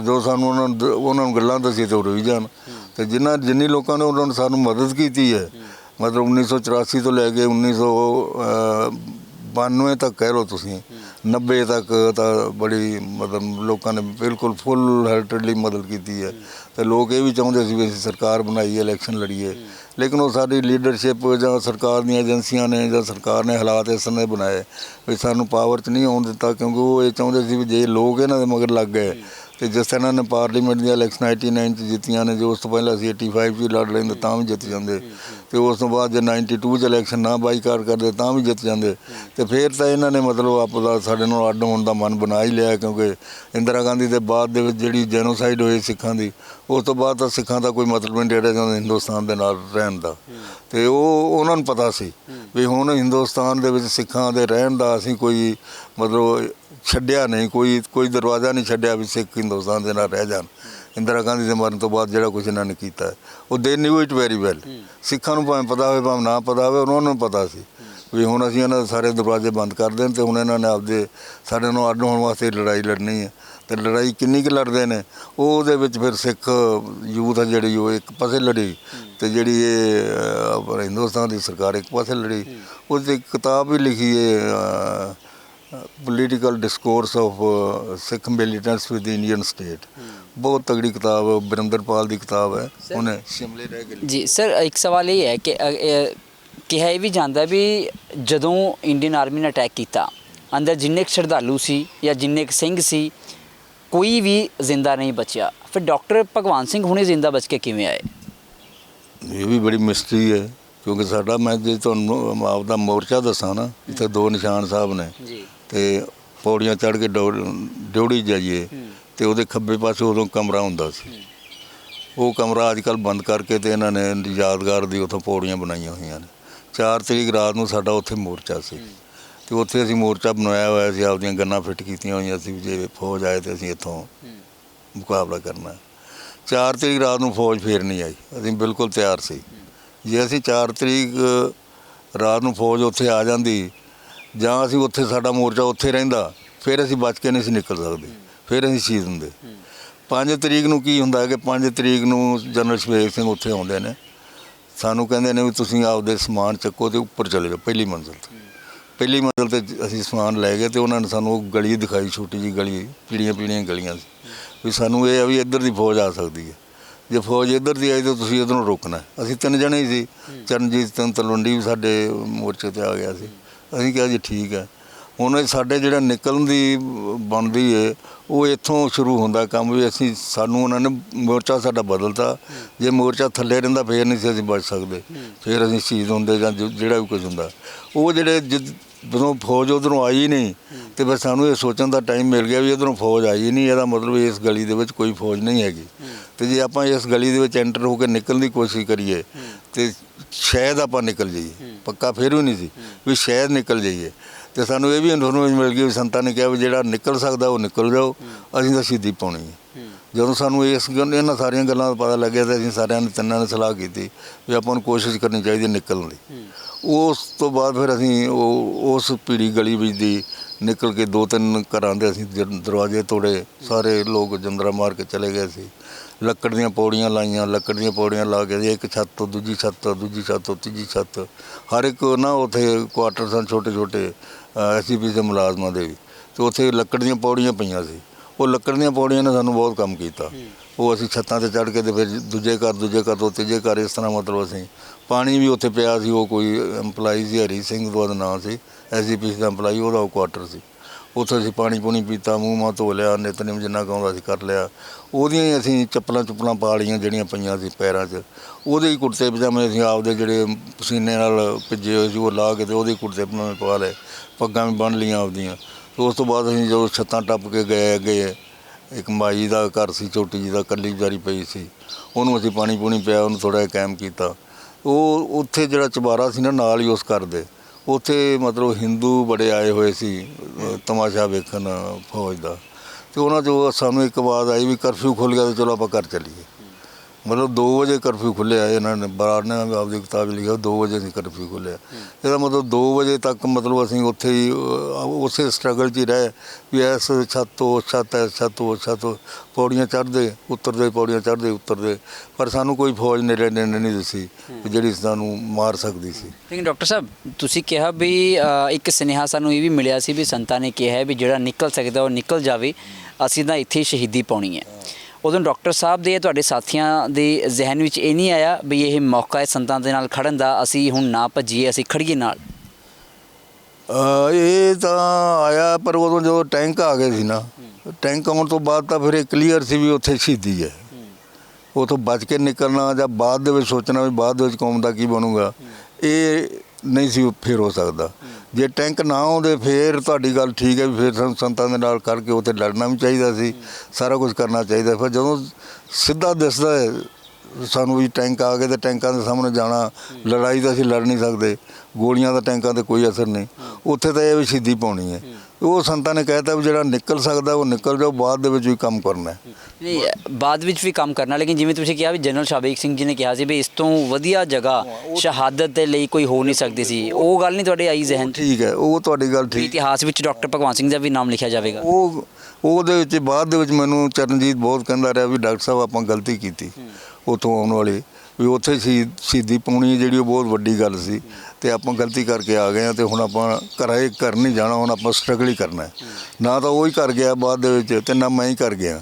ਮਤਲਬ ਜਿਹੜੇ ਹਿਸਾਬ ਨਾਲ ਉਹ ਸਟਰਗਲ ਕੀਤਾ ਉਹਨੇ, ਉਹ ਤਾਂ 89 ਦੇ ਵਿੱਚ ਵਿਚਾਰਾ ਸ਼ਹੀਦੀ ਪਾ ਗਿਆ। ਅਤੇ ਜਿਹੜਾ ਸਾਡੇ ਨਾਲ ਤੀਜਾ ਬੰਦਾ ਸੀ ਧਾਲੀਵਾਲ ਸਾਹਿਬ, ਉਹ ਧਾਲੀਵਾਲ ਸਾਹਿਬ ਦੀ ਕੋਈ ਮਜਬੂਰੀ ਸੀ, ਉਹ ਸਾਡੇ ਨਾਲ ਨਹੀਂ ਚੱਲ ਸਕੇ। ਉਹ ਫਿਰ ਰਘੁਨੰਦਰ ਲਾਲ ਭਾਟੀਏ ਦੇ ਥਰੂ ਉਹ ਮਤਲਬ ਪੇਸ਼-ਪੂਸ਼ ਹੋ ਗਏ ਫਿਰ ਉਹਨਾਂ ਨੇ ਆਪਦਾ ਕੇਸ ਕੂਸ ਖਤਮ ਕਰਾ ਲਿਆ। ਅਤੇ ਮੈਂ ਉਸ ਤੋਂ ਬਾਅਦ ਫਿਰ 8 ਸਾਲ ਅੰਡਰਗਰਾਊਂਡ ਰਿਹਾ। 92 ਦੇ ਵਿੱਚ ਮੈਨੂੰ ਸੈਣੀ ਬਲਾਸਟ ਕੇਸ ਦੇ ਵਿੱਚ ਮੈਨੂੰ ਅਰੈਸਟ ਕੀਤਾ ਅਤੇ ਉੱਥੇ ਟਾਰਚਰ ਵੀ ਕੀਤਾ। ਮੈਨੂੰ 1.5 ਮਹੀਨਾ CRP ਦੇ ਕੈਂਪ 'ਚ ਰੱਖਿਆ। ਉਦੋਂ ਮੇਰਾ ਵੇਟ 20 ਕਿਲੋ ਵੇਟ ਘੱਟ ਗਿਆ ਸੀ ਅਤੇ ਸੈਣੀ ਤਾਂ ਮੈਨੂੰ ਮਾਰ ਹੀ ਦੇਣਾ ਸੀ। ਪਤਾ ਨਹੀਂ ਉੱਥੋਂ ਕੁਦਰਤ ਨੇ ਜਿਸ ਤਰ੍ਹਾਂ ਉੱਥੋਂ ਬਚਾ ਲਿਆ, ਉੱਦਾਂ ਹੀ ਕੁਦਰਤ ਨੇ ਮੈਨੂੰ ਸੈਣੀ ਦੇ ਹੱਥੋਂ ਬਚਾ ਲਿਆ। ਮਤਲਬ ਉਸ ਤੋਂ ਬਾਅਦ ਫਿਰ ਮਤਲਬ ਕੋਸ਼ਿਸ਼ ਜਾਰੀ ਹੈ। ਬਾਅਦ ਦੇ ਵਿੱਚ ਆਸੂ ਵਾਲਿਆਂ ਨਾਲ ਮਿਲੇ, ਅਲਫਾ ਵਾਲਿਆਂ ਨਾਲ ਮਿਲੇ, United liberation front of Assam militant organisation ਹੈ, NSCN ਵਾਲਿਆਂ ਨਾਲ ਮਿਲੇ। ਉਹ ਸਾਰਾ ਸਾਡਾ ਜਿਹੜਾ ਉਸ ਤੋਂ ਬਾਅਦ ਮਤਲਬ ਪਾਕਿਸਤਾਨ ਤੋਂ ਪਹਿਲਾਂ ਹੀ ਜਾ ਆਇਆ ਸੀ, 90 ਜਾ ਆਇਆ ਸੀ। ਪਾਕਿਸਤਾਨ ਵਾਲਿਆਂ ਨਾਲ ਲਿੰਕ ਹੈਗੇ ਸੀ। ਅਤੇ ਉਹ ਸਾਰਾ ਅਸੀਂ ਆਪਦੇ ਹਿਸਾਬ ਨਾਲ ਜਿੰਨਾ ਕੁ ਸਰਕਾਰ ਦੇ ਨਾਲ ਅਸੀਂ ਟੱਕਰ ਲੈ ਸਕਦੇ ਹਾਂ ਉਸ ਹਿਸਾਬ ਦੇ ਨਾਲ ਅਸੀਂ ਪਲੈਨਿੰਗ ਕਰਦੇ ਨੇ ਟੱਕਰ। ਸਿਰ ਪਾਕਿਸਤਾਨ ਤੁਸੀਂ ਜਦੋਂ ਗਏ ਹੋ, ਤੁਸੀਂ ਪਾਕਿਸਤਾਨ ਕਾਨੂੰਨੀ ਤੌਰ ਤੇ ਗਏ ਸੀ ਕਿ ਜਾਂ ਇਲੀਗਲ ਕੋਈ ਰਸਤਾ ਲੱਭਿਆ ਸੀ? ਬਾਰਡਰ ਕ੍ਰਾਸ ਕਰਕੇ ਗਏ ਸੀ। BSF ਵਾਲਿਆਂ ਨੂੰ ਪੈਸੇ ਦੇ ਕੇ ਗਏ ਸੀ। BSF ਵਾਲੇ ਪੈਸੇ ਲੈ ਕੇ ਤੇ ਬੰਦੇ ਕਢਾ ਦਿੰਦੇ ਸੀ। ਉਦੋਂ 40,000 ਰੁਪਏ ਦਾ ਲੈਂਦੇ ਸੀ ਇੱਕ ਬੰਦੇ ਦਾ ਆਉਣ ਜਾਣ ਦਾ। ਉਹਨਾਂ ਨੂੰ ਅਸੀਂ ਖਰੀਦਿਆ ਹੋਇਆ ਸੀ। 2 ਲੱਖ ਰੁਪਈਆ ਉਹਨਾਂ ਨੂੰ ਦਿੱਤਾ। ਅਸੀਂ 4 ਬੰਦੇ ਗਏ ਸੀ। ਤੇ ਫਿਰ ਪਾਕਿਸਤਾਨ ਤੁਸੀਂ ਕਿੰਨੇ ਦਿਨ ਲਾ ਕੇ ਆਏ ਵਾਪਸ? ਪਹਿਲੀ ਵਾਰ ਜਦੋਂ ਮੈਂ ਗਿਆ ਉਦੋਂ ਅਸੀਂ 1.5 ਮਹੀਨਾ ਰਹੇ ਹਾਂ। ਜਦੋਂ ਮੈਂ ਦੂਜੀ ਵਾਰ ਗਿਆ ਉਦੋਂ ਮੈਂ 3.5 ਮਹੀਨੇ ਰਿਹਾ। ਜਦੋਂ ਚੰਦਰ ਸ਼ੇਖਰ ਚੀਫ ਮਿਨਿਸਟਰ ਬਣ ਗਿਆ ਉਦੋਂ ਪਾਕਿਸਤਾਨ ਸੀ। ਅਤੇ ਪਹਿਲੀ ਵਾਰ ਜਦੋਂ ਮੈਂ ਗਿਆ ਉਦੋਂ ਬੇਨਜ਼ੀਰ ਭੁੱਟੋ ਦਾ ਉੱਥੇ ਇਲੈਕਸ਼ਨ ਹੋ ਰਿਹਾ ਸੀ। ਉਦੋਂ ਬੇਨਜ਼ੀਰ ਭੁੱਟੋ ਪ੍ਰਾਈਮ ਮਿਨਿਸਟਰ ਬਣੀ ਸੀ ਉੱਥੇ। ਤੇ ਉੱਥੇ ਤੁਸੀਂ ਜਾ ਕੇ ਰਹਿੰਦੇ ਕਿਹਦੇ ਕੋਲ ਸੀ ਜਾਂ ਕੌਣ ਸਾਂਭਦਾ ਸੀ? ਉੱਥੇ ਜਾ ਕੇ ਡਿਸਕਸ਼ਨਸ ਕੀ ਹੁੰਦੀਆਂ ਸੀ? ਉੱਥੇ ਨਾ ਜਿਸ ਤਰ੍ਹਾਂ ਅਸੀਂ ਇੱਥੋਂ ਸਾਨੂੰ ਪਾਸ ਕਰਤਾ, BSF ਵਾਲਿਆਂ ਨੇ ਗੇਟ ਟਪਾ ਦਿੱਤਾ ਅਤੇ ਜਿਹੜਾ ਸਾਡਾ ਗਾਈਡ ਹੁੰਦਾ ਸੀ ਨਾਲ, ਜਿਹੜਾ ਸਾਨੂੰ ਜਿਹੜਾ ਮਿਲਿਆ ਹੁੰਦਾ ਸੀ BSF ਨਾਲ, ਉਹਨੂੰ ਸਾਰੀ ਨੌਲੇਜ ਹੁੰਦੀ ਸੀ। ਉਹ ਦੱਸ ਦਿੰਦਾ ਸੀ ਉਹ ਸਾਹਮਣੇ ਲਾਈਟ ਜਗਦੀ ਹੈ, ਉੱਥੇ ਰੇਂਜਰਾਂ ਦੀ ਮਤਲਬ ਚੌਕੀ ਹੈ, ਤੁਸੀਂ ਉੱਥੇ ਚਲੇ ਜਾਣਾ। ਉਹ ਅਸੀਂ ਰੇਂਜਰਾਂ ਦੀ ਚੌਕੀ 'ਤੇ ਜਦੋਂ ਜਾਂਦੇ ਰੇਂਜਰ ਬੜੇ ਸਾਨੂੰ ਮਤਲਬ ਆਦਰ ਮਾਣ ਨਾਲ ਮਿਲਦੇ। ਆਓ ਸਰਦਾਰੋ, ਆਓ ਤੁਸੀਂ ਸਾਡੇ ਮਹਿਮਾਨ ਜੇ, ਤੁਸੀਂ ਬੈਠੋ। ਉਹਨਾਂ ਨੂੰ ਸੇਵਾ ਸੁਵਾ ਕਰਨੀ, ਰੋਟੀ ਰਾਟੀ ਖਵਾਉਣੀ। ਫਿਰ ਉਹਨਾਂ ਨੂੰ ਉੱਪਰ ਦੱਸਣਾ ਵੀ ਰਾਤ 3 ਮਹਿਮਾਨ ਆਏ ਨੇ ਸਾਡੇ ਕੋਲ। ਉਹਨਾਂ ਨੂੰ ਫਿਰ ਆਪਦੀ ਜਿਪਸੀ ਵਗੈਰਾ ਗੱਡੀ ਲੈ ਕੇ ਅਫਸਰ ਭੇਜ ਦੇਣਾ, ਕੋਈ ਨਾ ਕੋਈ ISS ਦੇ ਅਫਸਰ ਹੋਣਗੇ, ਉਹ ਫੌਜ ਦੇ ਸਨ। ਉਹਨਾਂ ਨੂੰ ਸਾਨੂੰ ਲੈ ਜਾਣਾ।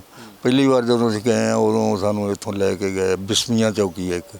ਬਿਸਮੀਆਂ ਚੌਕੀ ਤੋਂ ਉਹਨਾਂ ਨੇ ਸਾਨੂੰ ਚੱਕਿਆ ਅਤੇ ਬਿਸਮੀਆਂ ਚੌਕੀ ਤੋਂ ਸਾਨੂੰ ਸ਼ਾਮਕੋਟ ਲੈ ਗਏ। ਲਾਹੌਰ ਕ੍ਰਾਸ ਕਰਕੇ ਅਤੇ ਅੱਗੇ ਕਸੂਰ ਦੇ ਨਾਲ ਸ਼ਾਮਕੋਟ ਕਸਬਾ। ਉੱਥੇ ਕੋਠੀਆਂ ਉਹਨਾਂ ਨੇ ਲਈਆਂ ਹੁੰਦੀਆਂ ਸੀ ਕਿਰਾਏ 'ਤੇ। ਉਹ ਕੋਠੀਆਂ ਕਿਸੇ ਨੂੰ ਸ਼ੱਕ ਸ਼ੁੱਕ ਨਹੀਂ ਸੀ ਹੁੰਦਾ, ਦੂਰ ਦੂਰ ਹੁੰਦੀਆਂ ਸੀ। ਉੱਥੇ ਸਾਨੂੰ ਉਹਨਾਂ ਨੇ ਰੱਖਿਆ 1.5 ਮਹੀਨਾ। ਉਦੋਂ ਫਿਰ ਉਸ ਦੌਰਾਨ ਸਾਡੀ ਮੁਲਾਕਾਤ ਹੋਈ ਉੱਥੋਂ ਦੇ ਬੜੇ ਇੱਕ ਸੀਨੀਅਰ ਅਫਸਰ ਨਾਲ, ਲੈਫਟੀਨੈਂਟ ਜਨਰਲ ਰੈਂਕ ਦਾ ਬੰਦਾ ਸੀ, ਖਾਨ ਸੀ। ਅਤੇ ਉਹਦੇ ਨਾਲ ਜਦੋਂ ਗੱਲਬਾਤ ਹੋਈ ਅਤੇ ਉਹਨੇ ਵੀ ਸਵਾਲ ਕੀਤੇ ਵੀ ਡਾਕਟਰ ਸੋਹਣ ਸਿੰਘ ਬਾਰੇ ਪੁੱਛਿਆ ਉਹਨੇ ਵੀ ਡਾਕਟਰ ਸੋਹਣ ਸਿੰਘ ਦਾ ਮੁੰਡਾ ਜਿਹੜਾ ਉਹ ਉੱਧਰ ਸੈਕਟਰੀ ਹੈ ਅਤੇ ਡਾਕਟਰ ਸੋਹਣ ਸਿੰਘ ਇੱਥੇ ਫਿਰਦਾ ਸਾਡੇ ਕੋਲ ਬੈਠਾ ਹੋਇਆ, ਤੁਹਾਡਾ ਉਹਦੇ ਬਾਰੇ ਕੀ ਖਿਆਲ? ਤਾਂ ਮੈਂ ਕਿਹਾ ਵੀ ਡਾਕਟਰ ਸੋਹਣ ਸਿੰਘ ਦਾ ਆਪਦਾ ਕੰਮ ਕਰਨ ਦਾ ਢੰਗ ਹੈ, ਉਹਦੇ ਲੜਕੇ ਠੀਕ ਨੇ, ਉਹ ਸੈਕਟਰੀ ਨੇ, ਉਹ ਆਪਦਾ ਕੰਮ ਕਰੀ ਜਾਂਦੇ ਨੇ। ਲੇਕਿਨ ਉਹਨਾਂ ਨੂੰ ਸ਼ੱਕ ਸੀ ਇਸ ਗੱਲ ਦਾ ਵੀ ਇਹ ਕਿਉਂ ਮਤਲਬ ਇਸ ਤਰ੍ਹਾਂ ਦਾ ਕੰਮ ਹੋ ਰਿਹਾ। ਪਰ ਸਾਡੇ ਨਾਲ ਵੀ ਉਹਨਾਂ ਨੇ ਬਹੁਤ ਗੱਲਾਂ ਕੀਤੀਆਂ ਵੀ ਤੁਸੀਂ ਸਾਡੇ ਕੋਲ ਪੜ੍ਹੇ ਲਿਖੇ ਬੰਦੇ ਪਹਿਲੇ ਆਏ ਹੋ, ਸਾਡੇ ਕੋਲ ਤਾਂ ਇੱਥੇ ਹਥਿਆਰ ਲੈਣ ਵਾਲੇ ਆਉਂਦੇ ਨੇ। ਕੋਈ ਕਹਿੰਦਾ ਮੈਂ 100 ਬੰਦਾ ਮਾਰ ਕੇ ਆਇਆ, ਕੋਈ ਕਹਿੰਦਾ 200 ਬੰਦਾ ਮਾਰ ਕੇ ਆਇਆ। ਉਹਨਾਂ ਨੂੰ ਮੈਂ ਇੱਕ ਅਲਫਾ ਦੀ ਚਿੱਠੀ ਵੀ ਦਿੱਤੀ ਜਿਹੜੀ ਮੈਂ ਲੈ ਕੇ ਗਿਆ ਸੀ ਅਲਫਾ ਦੇ ਲੀਡਰਾਂ ਤੋਂ, ਅਸਾਮ ਤੋਂ। ਇੱਕ ਚਿੱਠੀ ਮੈਂ ਉਦੋਂ ਸਿਮਰਜੀਤ ਸਿੰਘ ਮਾਨ ਤੋਂ ਵੀ ਲਿਖਾ ਕੇ ਲੈ ਗਿਆ ਸੀ। ਇੱਕ ਚਿੱਠੀ ਮੈਂ ਜਸਵੀਰ ਸਿੰਘ ਰੋਡੇ ਤੋਂ ਲੈ ਗਿਆ ਸੀ। ਉਹਨਾਂ ਨੇ ਜਦੋਂ ਸਾਰਾ ਕੁਝ ਦੇਖਿਆ ਰਿਕਾਰਡ 'ਤੇ ਉਹ ਕਹਿਣ ਲੱਗੇ ਵੀ ਇਹ ਮਤਲਬ ਤੁਹਾਡੀ ਲਾਈਨ ਬਿਲਕੁਲ ਠੀਕ ਹੈ। ਫਿਰ ਉਹ ਕਹਿਣ ਲੱਗੇ ਵੀ ਹੁਣ ਤੁਹਾਨੂੰ ਨਾ ਮਤਲਬ ਸਿੱਟਾ ਇਹ ਉਹਨਾਂ ਨੇ ਕੱਢਿਆ ਵੀ ਹੁਣ ਤੁਹਾਨੂੰ ਜੇ ਤੁਸੀਂ ਮੂਵਮੈਂਟ ਇਸ ਤਰ੍ਹਾਂ ਹੀ ਲੜਦੇ ਰਹੇ ਤਾਂ ਤੁਸੀਂ ਫੇਲ ਹੋ ਜਾਓਗੇ, ਤਾਂ ਤੁਹਾਨੂੰ ਰਿਸਪਾਈਟ ਦੀ ਲੋੜ ਹੈ, ਤੁਹਾਨੂੰ ਸਾਹ ਲੈਣ ਦੀ ਲੋੜ ਹੈ। ਇਸ ਵਾਸਤੇ ਸਾਹ ਲੈਣ ਵਾਸਤੇ ਤੁਹਾਨੂੰ ਚਾਹੀਦੀ ਸਰਕਾਰ ਬਣਾਓ ਤੁਸੀਂ। ਅਤੇ ਮੈਂ ਕਿਹਾ ਵੀ ਸਾਡੇ ਕੋਲ ਤਾਂ 89 ਦੇ ਵਿੱਚ ਸਾਡੇ ਕੋਲ MP 12-13 MP ਸੀ, ਲੋਕ ਸਾਡੇ ਨਾਲ ਨੇ, ਅਸੀਂ ਸਰਕਾਰ ਬਣਾ ਸਕਦੇ ਹਾਂ। ਉਹ ਕਹਿਣ ਲੱਗੇ ਠੀਕ ਹੈ, ਤੁਹਾਡਾ ਲੀਡਰ ਕਿਹੜਾ ਉੱਥੇ? ਉਹਨਾਂ 9 ਮੈਂਬਰ ਪਾਰਲੀਮੈਂਟਾਂ ਦਾ। ਮੈਂ ਕਿਹਾ ਵੀ ਲੀਡਰ ਤਾਂ ਇਸ ਵੇਲੇ ਸਿਮਰਜੀਤ ਸਿੰਘ ਮਾਨ ਹੀ ਹੈ। ਉਹ ਕਹਿਣ ਲੱਗੇ ਸਾਡੀ ਇੱਕ ਮੀਟਿੰਗ ਕਰਾ ਦਿਓ ਉਹਨਾਂ ਨਾਲ, ਉਸ ਤੋਂ ਬਾਅਦ ਅਸੀਂ ਤੁਹਾਡੀ ਸਰਕਾਰ ਵੀ ਬਣਾਵਾਂਗੇ, ਤੁਹਾਡੀ ਮੂਵਮੈਂਟ ਵੀ ਚਲਾਵਾਂਗੇ, ਸਾਰਾ ਕੁਛ ਕਰਾਂਗੇ। ਮਤਲਬ ਪਾਕਿਸਤਾਨ ਦੇ ਵਿੱਚ ਬੈਠ ਕੇ ਉਹ ਇੱਥੇ ਫੰਡਿੰਗ ਕਰਨਗੇ ਤਾਂ ਜੋ ਇੱਥੇ ਸਰਕਾਰ ਵੀ ਬਣੇ। ਸਾਰਾ ਕੁਝ ਜਿੰਨੇ ਸਾਡੇ ਮਿਲੀਟੈਂਟ ਖਾੜਕੂ ਸਨ ਉਹ ਸਾਰੇ ਉੱਥੇ ਹੀ ਰਹਿੰਦੇ ਸਨ, ਉਹਨਾਂ ਨੂੰ ਉਹ ਹੀ ਚਲਾਉਂਦੇ ਸਨ। ਅਤੇ ਬਾਹਰੋਂ ਜਿਹੜੇ ਫੰਡ ਆਉਂਦੇ ਸੀ ਅਮਰੀਕਾ, ਕੈਨੇਡਾ, ਇੰਗਲੈਂਡ ਤੋਂ, ਉਹ ਵੀ ਸਾਰੇ ਉੱਥੇ ਹੀ ਆਉਂਦੇ ਸਨ। ਸਾਰਾ ਕੁਝ ਪਾਕਿਸਤਾਨ 'ਚ ਹੀ ਆਉਂਦਾ ਸੀ। ਸਾਰਾ ਕੁਝ ਪਾਕਿਸਤਾਨ 'ਚ ਆਉਂਦਾ ਸੀ। ਅਤੇ ਉਹਨਾਂ ਦੇ ਸਾਰੇ ਹੋਲਡ ਸੀ, ਉਹਨਾਂ ਦਾ ਮਤਲਬ ਜਿੰਨੀ ਮੂਵਮੈਂਟ ਚੱਲਦੀ ਸੀ ਇੱਥੇ ਉਹਨਾਂ ਦਾ ਸਾਰਿਆਂ ਦਾ ਮਤਲਬ ਜਿਸ ਤਰ੍ਹਾਂ ਪੁਤਲੀਆਂ ਚਲਾਈ ਦੀਆਂ, ਪੁਤਲੀਆਂ ਦੀ ਉਹਦੇ ਡੋਰ ਉਹਨਾਂ ਦੇ ਹੱਥ ਸੀ। ਮਤਲਬ ਲਗਾਮ ਸਾਰੀ ਜੋ ਕੁਝ ਪੰਜਾਬ ਦੇ ਵਿੱਚ ਹਰਕਤ ਹੋ ਰਹੀ ਸੀ ਉਸਦੀ ਸਾਰੀ ਦੀ ਲਗਾਮ ਪਾਕਿਸਤਾਨ ਦੇ ਵਿੱਚ ਸੀ। ਡੋਰ ਉਹਨਾਂ ਕੋਲ ਸੀ ਸਾਰੀ।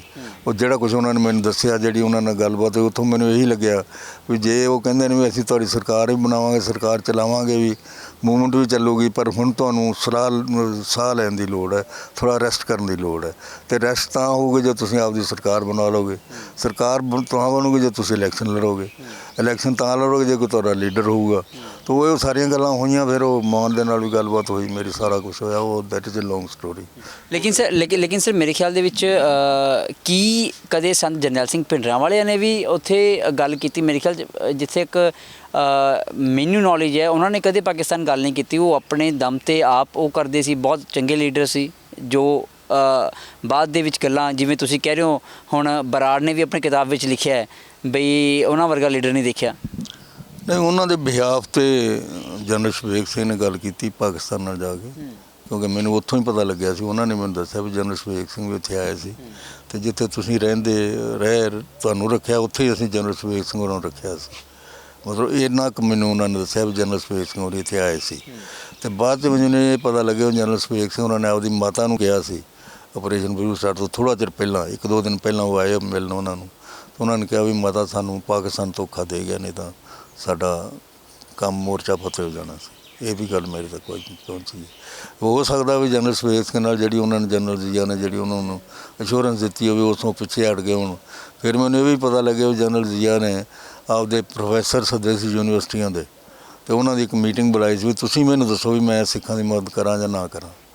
ਅਤੇ ਉਹਨਾਂ ਨੇ ਸਾਰਾ ਇਤਿਹਾਸ ਪੜ੍ਹ ਕੇ, ਅਤੇ ਉਹਨਾਂ ਨੇ ਇਹ ਮਤਲਬ ਉਹਨਾਂ ਦਾ ਕਨਕਲੂਜਨ ਸੀ ਵੀ ਜੇ ਆਪਣੀ ਬਾਰਡਰ ਹਿੰਦੁਸਤਾਨ ਨਾਲ ਰਹੂਗੀ ਤਾਂ ਆਪਾਂ ਸੇਫ ਹਾਂ, ਜੇ ਖਾਲਿਸਤਾਨ ਬਣ ਗਿਆ ਸਿੱਖਾਂ ਦਾ ਜਾਂ ਸਿੱਖਾਂ ਦਾ ਮੁਲਕ ਬਣ ਗਿਆ ਅੱਡ, ਅਤੇ ਜੇ ਉਸ ਤੋਂ ਬਾਅਦ ਜਿਹੜੀ ਆਪਣੀ ਬਾਰਡਰ ਸਿੱਖਾਂ ਦੇ ਨਾਲ ਹੋਊਗੀ ਉਹ ਖਤਰਨਾਕ ਹੋਊਗੀ, ਕਿਉਂਕਿ ਉਹਨਾਂ ਲਾਹੌਰ ਅਤੇ ਨਨਕਾਣਾ ਸਾਹਿਬ ਦੀ ਰੋਜ਼ ਉਹ ਅਰਦਾਸ ਕਰਦੇ ਨੇ, ਅਤੇ ਫਿਰ ਆਪਣੇ ਵਾਸਤੇ ਬਹੁਤ ਮੁਸ਼ਕਿਲ ਹੋ ਜਾਊਗੀ।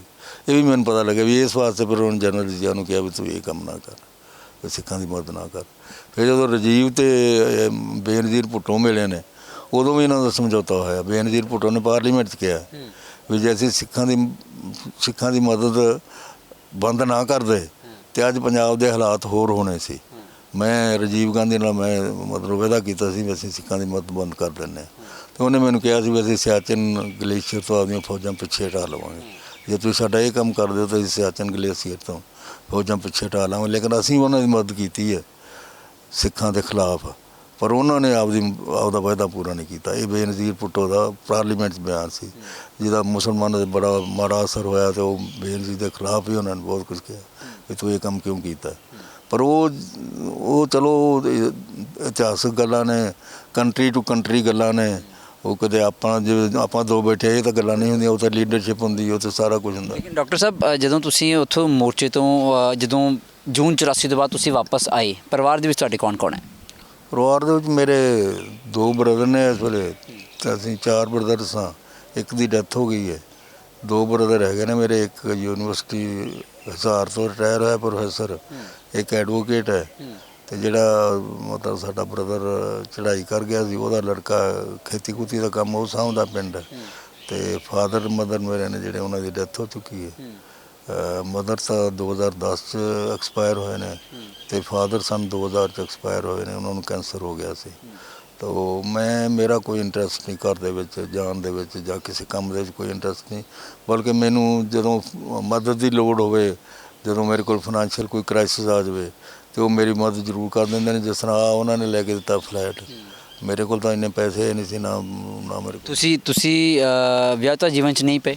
ਨਾ, ਉਸ ਜੀਵਨ 'ਚ ਮੈਂ ਨਹੀਂ ਪਿਆ। ਜੇ ਉਸ ਜੀਵਨ 'ਚ ਪੈ ਜਾਂਦਾ ਤਾਂ ਮੈਂ ਕਈ ਵਾਰ ਸੋਚਦਾ ਵੀ ਜਿਸ ਤਰ੍ਹਾਂ ਸਾਡੇ ਦੂਜੇ ਲੋਕ ਬਾਦਲ ਨਾਲ ਗਏ ਨੇ, ਜਾਂ ਕੋਈ ਚੇਅਰਮੈਨ ਬਣ ਗਿਆ, ਕੋਈ ਕੁਛ ਬਣ ਗਿਆ, ਅਤੇ ਮੈਨੂੰ ਵੀ ਮਜਬੂਰੀਆਂ, ਪਰਿਵਾਰਕ ਮਜਬੂਰੀਆਂ ਆ ਜਾਣੀਆਂ ਸੀ। ਮੈਨੂੰ ਸ਼ਾਇਦ ਮੈਂ ਵੀ ਬਾਦਲ ਦੇ ਨਾਲ ਰਲ ਜਾਂਦਾ, ਜਾਂ ਕੋਈ ਨਾ ਕੋਈ ਉਹਦੇ ਤੋਂ ਅਹੁਦਾ ਲੈ ਲੈਂਦਾ, ਕਿਉਂਕਿ ਬਾਦਲ ਨੇ ਮੈਨੂੰ ਕਈ ਬੰਦੇ ਭੇਜੇ ਨੇ ਮੇਰੇ ਕੋਲ ਇਸ ਕੰਮ ਵਾਸਤੇ, ਪਰ ਮੈਂ ਕਦੇ ਅਜੇ ਤੱਕ ਨਾ ਕਦੇ ਸੁਖਬੀਰ ਨੂੰ ਮਿਲਿਆ, ਨਾ ਬਾਦਲ ਨੂੰ ਮਿਲਿਆ। ਬਰਨਾਲੇ ਨੇ ਵੀ ਉਦੋਂ ਮੇਰੇ ਕੋਲ ਬੰਦੇ ਭੇਜੇ ਵੀ ਤੁਸੀਂ ਉਹਨਾਂ ਨੂੰ ਲਿਆਓ, ਪਰ ਮੈਂ ਬਰਨਾਲੇ ਨਾਲ ਵੀ ਕਦੇ ਮਿਲਿਆ। ਹੁਣ ਵੀ ਕਦੀ ਸੰਪਰਕ ਕਰਨ ਦੀ ਕੋਸ਼ਿਸ਼ ਹੁੰਦੀ ਹੈ ਉਹਨਾਂ ਵੱਲੋਂ ਤੁਹਾਡੇ ਨਾਲ? ਉਹਨਾਂ ਵੱਲੋਂ ਪਿੱਛੇ ਸੰਪਰਕ ਕਰਨ ਦੀ ਕੋਸ਼ਿਸ਼ ਹੋਈ, ਜਦੋਂ ਲਾਸਟ ਉਹਨਾਂ ਦੀ ਗੌਰਮੈਂਟ ਸੀ, ਉਦੋਂ ਸੰਪਰਕ ਕਰਨ ਦੀ ਕੋਸ਼ਿਸ਼ ਕੀਤੀ ਉਹਨੇ, ਪਰ ਮੈਂ ਨਹੀਂ ਮੰਨਿਆ।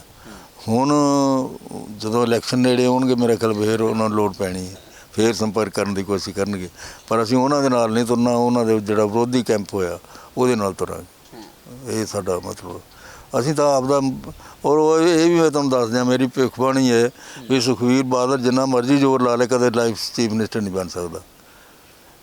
ਇਹਦੀ ਵਾਈਫ ਭਾਵੇਂ ਕਦੇ ਬਣ ਜਾਵੇ ਪਰ ਇਹ ਚੀਫ ਮਿਨਿਸਟਰ ਨਹੀਂ ਬਣ ਸਕਦਾ, ਕਿਉਂਕਿ ਇਹਨਾਂ ਨੇ ਪਾਪ ਆ ਜਿਹੜਾ ਬੇਅਦਬੀ ਵਾਲਾ ਕੰਮ ਹੈ ਨਾ ਇਹਨਾਂ ਨੇ ਕਰਵਾਇਆ, ਇਹਨਾਂ ਦੀ ਗੌਰਮੈਂਟ 'ਚ ਹੋਇਆ, ਉਹ ਇੰਨਾ ਵੱਡਾ ਪਾਪ ਹੈ। ਧਾਰਮਿਕ ਜਿਹੜੇ ਬੰਦੇ ਨੇ ਉਹ ਇਸ ਗੱਲ ਨੂੰ ਸਮਝਦੇ ਨੇ ਵੀ ਜਿੰਨਾ ਮਰਜ਼ੀ ਜ਼ੋਰ ਲਾ ਲੈਂਦੇ ਕਦੇ ਕਾਮਯਾਬ ਨਹੀਂ ਹੋ ਸਕਦੇ ਹੁਣ ਸਰਕਾਰ ਬਣਾਉਣ 'ਚ। ਸਰ ਉਦੋਂ ਜਦੋਂ ਜੂਨ 84 ਸੀ ਉਦੋਂ ਸਰਕਾਰ ਵੱਲੋਂ ਇਹ ਵੀ ਕਿਹਾ ਜਾਂਦਾ ਵੀ ਅਨਾਉਂਸਮੈਂਟ ਕਰਵਾਈ ਗਈ ਸੀ ਵੀ ਜਿਹਨਾਂ ਨਿਕਲਣਾ ਹੈ ਉਹ ਨਿਕਲ ਸਕਦਾ ਹੈ। ਬਿਲਕੁਲ ਗਲਤ ਹੈ। ਅਸੀਂ ਅਕਾਲ ਤਖਤ ਤੇ ਸਾਨੂੰ ਕੋਈ ਅਨਾਉਂਸਮੈਂਟ ਨਹੀਂ ਸੁਣੀ, ਤੇ ਜਿਹੜੇ ਸਰਾਮ ਵਾਲੇ ਪਾਸੇ ਸੀ ਉਹਨਾਂ ਨੇ ਵੀ ਕਿਹਾ ਸਾਨੂੰ ਕੋਈ ਅਨਾਉਂਸਮੈਂਟ ਨਹੀਂ ਸੁਣੀ। ਇਹ ਐਵੇਂ ਕਰਦੇ ਨੇ ਵੈਸੇ। ਸਰ ਇਹਨਾਂ ਲੀਡਰਾਂ ਨੇ ਕੋਸ਼ਿਸ਼ ਨਹੀਂ ਕੀਤੀ ਵੀ ਜਿਹੜੀਆਂ ਸੰਗਤਾਂ ਉੱਥੇ ਪਹੁੰਚੀਆਂ ਹੋਈਆਂ ਨੇ ਕਿ ਹਜ਼ਾਰਾਂ ਦੀ ਗਿਣਤੀ ਦੇ ਵਿੱਚ ਕਈ ਬੀਬੀਆਂ ਸੀ, ਬੱਚਿਆਂ ਦੇ ਨਾਲ ਪਹੁੰਚੀਆਂ ਹੋਈਆਂ ਸੀ, ਵੀ ਉਹਨਾਂ ਨੂੰ ਕਿਸੇ ਤਰ੍ਹਾਂ ਅਸੀਂ ਗੱਲ ਕਰਕੇ ਫੌਜ ਦੇ ਨਾਲ, ਸਰਕਾਰ ਦੇ ਨਾਲ ਉਹਨਾਂ ਨੂੰ ਤਾਂ ਘਰ ਪਹੁੰਚ ਤੱਕ ਕਰੀਏ। ਇਹੋ ਹੀ ਤਾਂ ਮਤਲਬ ਗੱਲ ਇਹੋ ਹੀ ਤਾਂ ਲੀਡਰਸ਼ਿਪ ਕੁਆਲਿਟੀ ਹੁੰਦੀ ਹੈ। ਤੇ ਇਸੇ ਕਰਕੇ ਮੈਂ ਉਹਨਾਂ ਨੂੰ ਕਹਿਣਾ ਵੀ ਦੇਵਰ ਸਪਾਈਨਲੈਸ ਲੀਡਰਸ, ਉਹਨਾਂ ਰੀੜ ਦੀ ਹੱਡੀ ਹੈ ਨਹੀਂ ਉਹਨਾਂ ਦੀ। ਕਿਉਂਕਿ ਬਰਾੜ ਵੀ ਆਪਦੀ ਕਿਤਾਬ 'ਚ ਜਿਹੜੀ ਉਹਨੇ ਰੀਸੈਂਟ ਲਿਖੀ ਉਹਦੇ 'ਚ ਉਹਨੇ ਲਿਖਿਆ ਅਸੀਂ ਤਾਂ 3 ਤਰੀਕ ਨੂੰ ਉਡੀਕਦੇ ਰਹੇ, ਸਾਰਾ ਦਿਨ 4 ਨੂੰ ਉਡੀਕਦੇ ਰਹੇ, ਉਹਨਾਂ 'ਚ ਕੋਈ ਨਾ ਕੋਈ ਬੰਦਾ ਆਊਗਾ ਅਤੇ ਸਾਨੂੰ ਆਫਰ ਕਰੂਗਾ, ਤਾਂ ਪਰ ਕੋਈ ਬੰਦਾ ਇਹਨਾਂ 'ਚੋਂ ਆਇਆ ਹੀ ਨਹੀਂ। ਜੇ ਆਉਂਦੇ ਤਾਂ ਅਸੀਂ ਕੋਸ਼ਿਸ਼ ਕਰਦੇ, ਜਿਸ ਤਰ੍ਹਾਂ ਇਹ ਕਹਿੰਦੇ ਸੀ ਅਸੀਂ ਇਹਨਾਂ ਦੀਆਂ ਸ਼ਰਤਾਂ ਦੇ ਹਿਸਾਬ ਨਾਲ ਜਿਹੜੇ ਯਾਤਰੀ ਆਏ ਸੀ ਉਹਨਾਂ ਨੂੰ ਕੱਢਦੇ, ਜਾਂ ਜੇ ਸੰਤਾਂ ਨਾਲ ਲੜਾਈ ਲੜਨੀ ਸੰਤਾਂ ਨਾਲ ਲੜਾਈ ਲੜਦੇ। ਲੇਕਿਨ ਇਹ ਆਏ ਨਹੀਂ, ਇਹ ਤਾਂ ਚੁੱਪ ਕਰਕੇ ਇੱਕ ਕਮਰੇ ਦੇ ਵਿੱਚ ਬੰਦ ਹੋ ਕੇ ਬੈਠੇ ਰਹੇ ਡਰਦੇ ਸਾਨੂੰ ਨਾ ਕਿਤੇ ਮਾਰ ਦੇਣ, ਇਹਨਾਂ ਨੂੰ ਆਪਦਾ ਕਿਤੇ ਸਾਨੂੰ ਨਾ ਮਾਰ ਦੇਣ। ਮਤਲਬ ਉਹਨਾਂ ਨੂੰ ਖਾੜਕੂਆਂ ਤੋਂ ਇਹ ਵੀ ਡਰ ਸੀ ਵੀ ਸਾਨੂੰ ਹੀ ਮਾਰ ਸਕਦੇ ਨੇ। ਸਰ ਇੱਕ ਸਵਾਲ ਹੋਰ ਕਿ ਜਿਵੇਂ ਤੁਸੀਂ ਕਿਹਾ ਹੈ ਵੀ ਜਿਵੇਂ ਸੰਤਾਂ ਨੇ ਵੀ ਕਿਹਾ ਹੈ ਜਾਂ ਫਿਰ ਜਨਰਲ ਸ਼ਾਬੇਗ ਸਿੰਘ ਹੋਣਾ ਨੇ ਵੀ ਕਿਹਾ ਸੀ ਵੀ ਸ਼੍ਰੀ ਹਰਿਮੰਦਰ ਸਾਹਿਬ ਤੋਂ ਜਾਂ ਅਕਾਲ ਤਖਤ ਤੋਂ ਕੋਈ ਪਾਕ ਪਵਿੱਤਰ ਥਾਂ ਨਹੀਂ ਹੋਣੀ ਜੇ ਸਾਡੀ ਸ਼ਹਾਦਤ ਵੀ ਹੁੰਦੀ ਹੈ।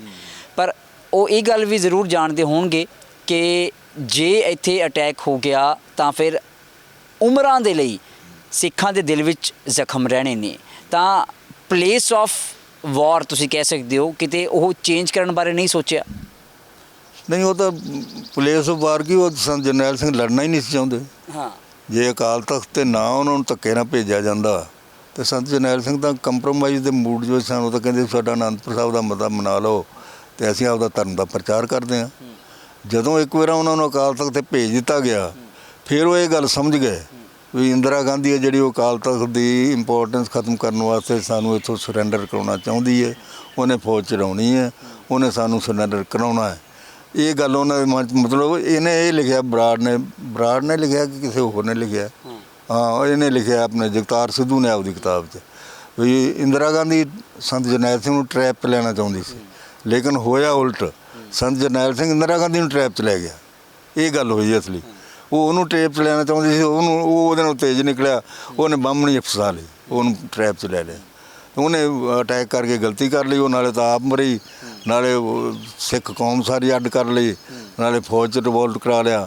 ਮਤਲਬ ਇਹ ਹੀ ਹੁੰਦੀ ਅਸਲੀ ਜਿਹੜੀ ਸਟੇਟਸਮੈਨਸ਼ਿਪ ਹੈ ਨਾ, ਇਹ ਹੀ ਹੁੰਦੀ ਵੀ ਤੁਸੀਂ ਟਰੈਪ 'ਚ ਲੈਂਦੇ ਹੋ ਅਗਲੇ ਨੂੰ ਕਿ ਉਹ ਟਰੈਪ 'ਚ ਲੈਂਦਾ ਤੁਹਾਨੂੰ। ਅਤੇ ਇਹ ਜਿਹੜੇ ਸਾਡੇ ਅਕਾਲੀ ਨੇ ਇਹ ਤਾਂ ਵਿਚਾਰੇ ਦੇ ਆਰ ਆਲਰੇਡੀ ਟਰੈਪਡ, ਇਹ ਤਾਂ ਪਹਿਲਾਂ ਹੀ ਟਰੈਪਡ ਨੇ।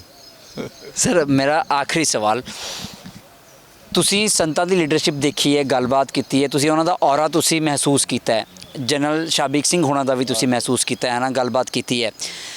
ਉਸ ਤੋਂ ਬਾਅਦ ਜੂਨ 84 ਤੋਂ ਬਾਅਦ ਕਦੇ ਤੁਹਾਨੂੰ ਕੋਈ 1% 2% ਵੀ ਲੱਗਿਆ ਹੈ? ਧਰਮ ਦੇ ਠੇਕੇਦਾਰ ਤਾਂ ਬਹੁਤ ਘੁੰਮਦੇ ਨੇ, ਪਰ ਤੁਹਾਨੂੰ ਲੱਗਿਆ ਕੋਈ ਵਾਕਈ ਕੋਈ ਲੀਡਰ ਹੈਗਾ ਹੈ ਕੌਮ ਦਾ? ਨਹੀਂ, ਕੋਈ ਲੀਡਰ ਅਜੇ ਤੱਕ ਮੈਨੂੰ ਲੱਭਿਆ ਨਹੀਂ। ਹਾਂ, ਮਤਲਬ ਹੈਗੇ ਨੇ ਸਿਮਰਨ ਕਰਨ ਵਾਲੇ ਹੈਗੇ ਨੇ, ਸੰਤ ਹੈਗੇ ਨੇ, ਤਿਆਗੀ ਵੀ ਹੈਗੇ ਨੇ, ਵਿਰਾਗੀ ਵੀ ਹੈਗੇ ਨੇ, ਪਰ ਜਿਹੜਾ ਮੀਰੀ ਪੀਰੀ ਦਾ ਜਿਹੜਾ ਕੰਸੈਪਟ ਹੈ ਨਾ ਸਿੱਖਾਂ ਦਾ, ਜਿਸ ਤਰ੍ਹਾਂ 6ਵੇਂ ਪਾਤਸ਼ਾਹ ਨੇ 4 ਜੰਗਾਂ ਲੜੀਆਂ ਨੇ ਸ਼ਾਹਜਹਾਨ ਦੇ ਇੰਪੀਰੀਅਲ ਫੋਰਸਿਸ ਦੇ ਨਾਲ ਅਤੇ 4 ਜਿੱਤੀਆਂ ਨੇ, ਇਹ ਕੰਸੈਪਟ ਉੱਥੇ ਅਕਾਲ ਤਖਤ ਤੇ ਮੀਰੀ ਪੀਰੀ ਦਾ। ਇਸ ਤਰ੍ਹਾਂ ਦਾ ਕੋਈ ਬੰਦਾ ਅਜੇ ਤੱਕ ਮੈਨੂੰ ਸੰਤ ਨਹੀਂ ਮਿਲਿਆ। ਹਾਂ, ਇਹ ਚੋਲਿਆਂ ਵਾਲੇ ਸੰਤ ਬਤੇਰੇ ਨੇ ਜਿਹੜੇ ਕਹਿੰਦੇ ਨੇ ਪਾਠ ਕਰੋ, ਨਿਤਨੇਮ ਕਰੋ, ਕਥਾ ਸੁਣੋ, ਇਸ ਤਰ੍ਹਾਂ ਦੇ ਮਿਲੇ ਨੇ, ਪਰ ਉਹ ਜਿਹੜੀ ਗੱਲ ਉਹਨਾਂ ਦੇ ਵਿੱਚ ਸੀ ਨਾ, ਉਹ ਐਕਸਟਰਾ ਆਰਡੀਨਰੀ ਗੱਲ ਸੀ। ਅਤੇ ਮੈਂ ਤਾਂ ਕਈ ਵਾਰ ਸੋਚਦਾ ਪਤਾ ਨਹੀਂ ਕਿੰਨੇ ਯੁੱਗਾਂ ਦੀ ਤਪੱਸਿਆ ਸੀ ਉਹਨਾਂ ਦੀ, ਅਤੇ ਉਸ ਤਪੱਸਿਆ ਦਾ ਫਲ ਸੀ ਵੀ ਜਿਹੜੀ ਉਹਨਾਂ ਨੂੰ ਇੰਨੀ ਕਲੈਰਿਟੀ ਸੀ ਇਸ ਗੱਲ ਦੀ।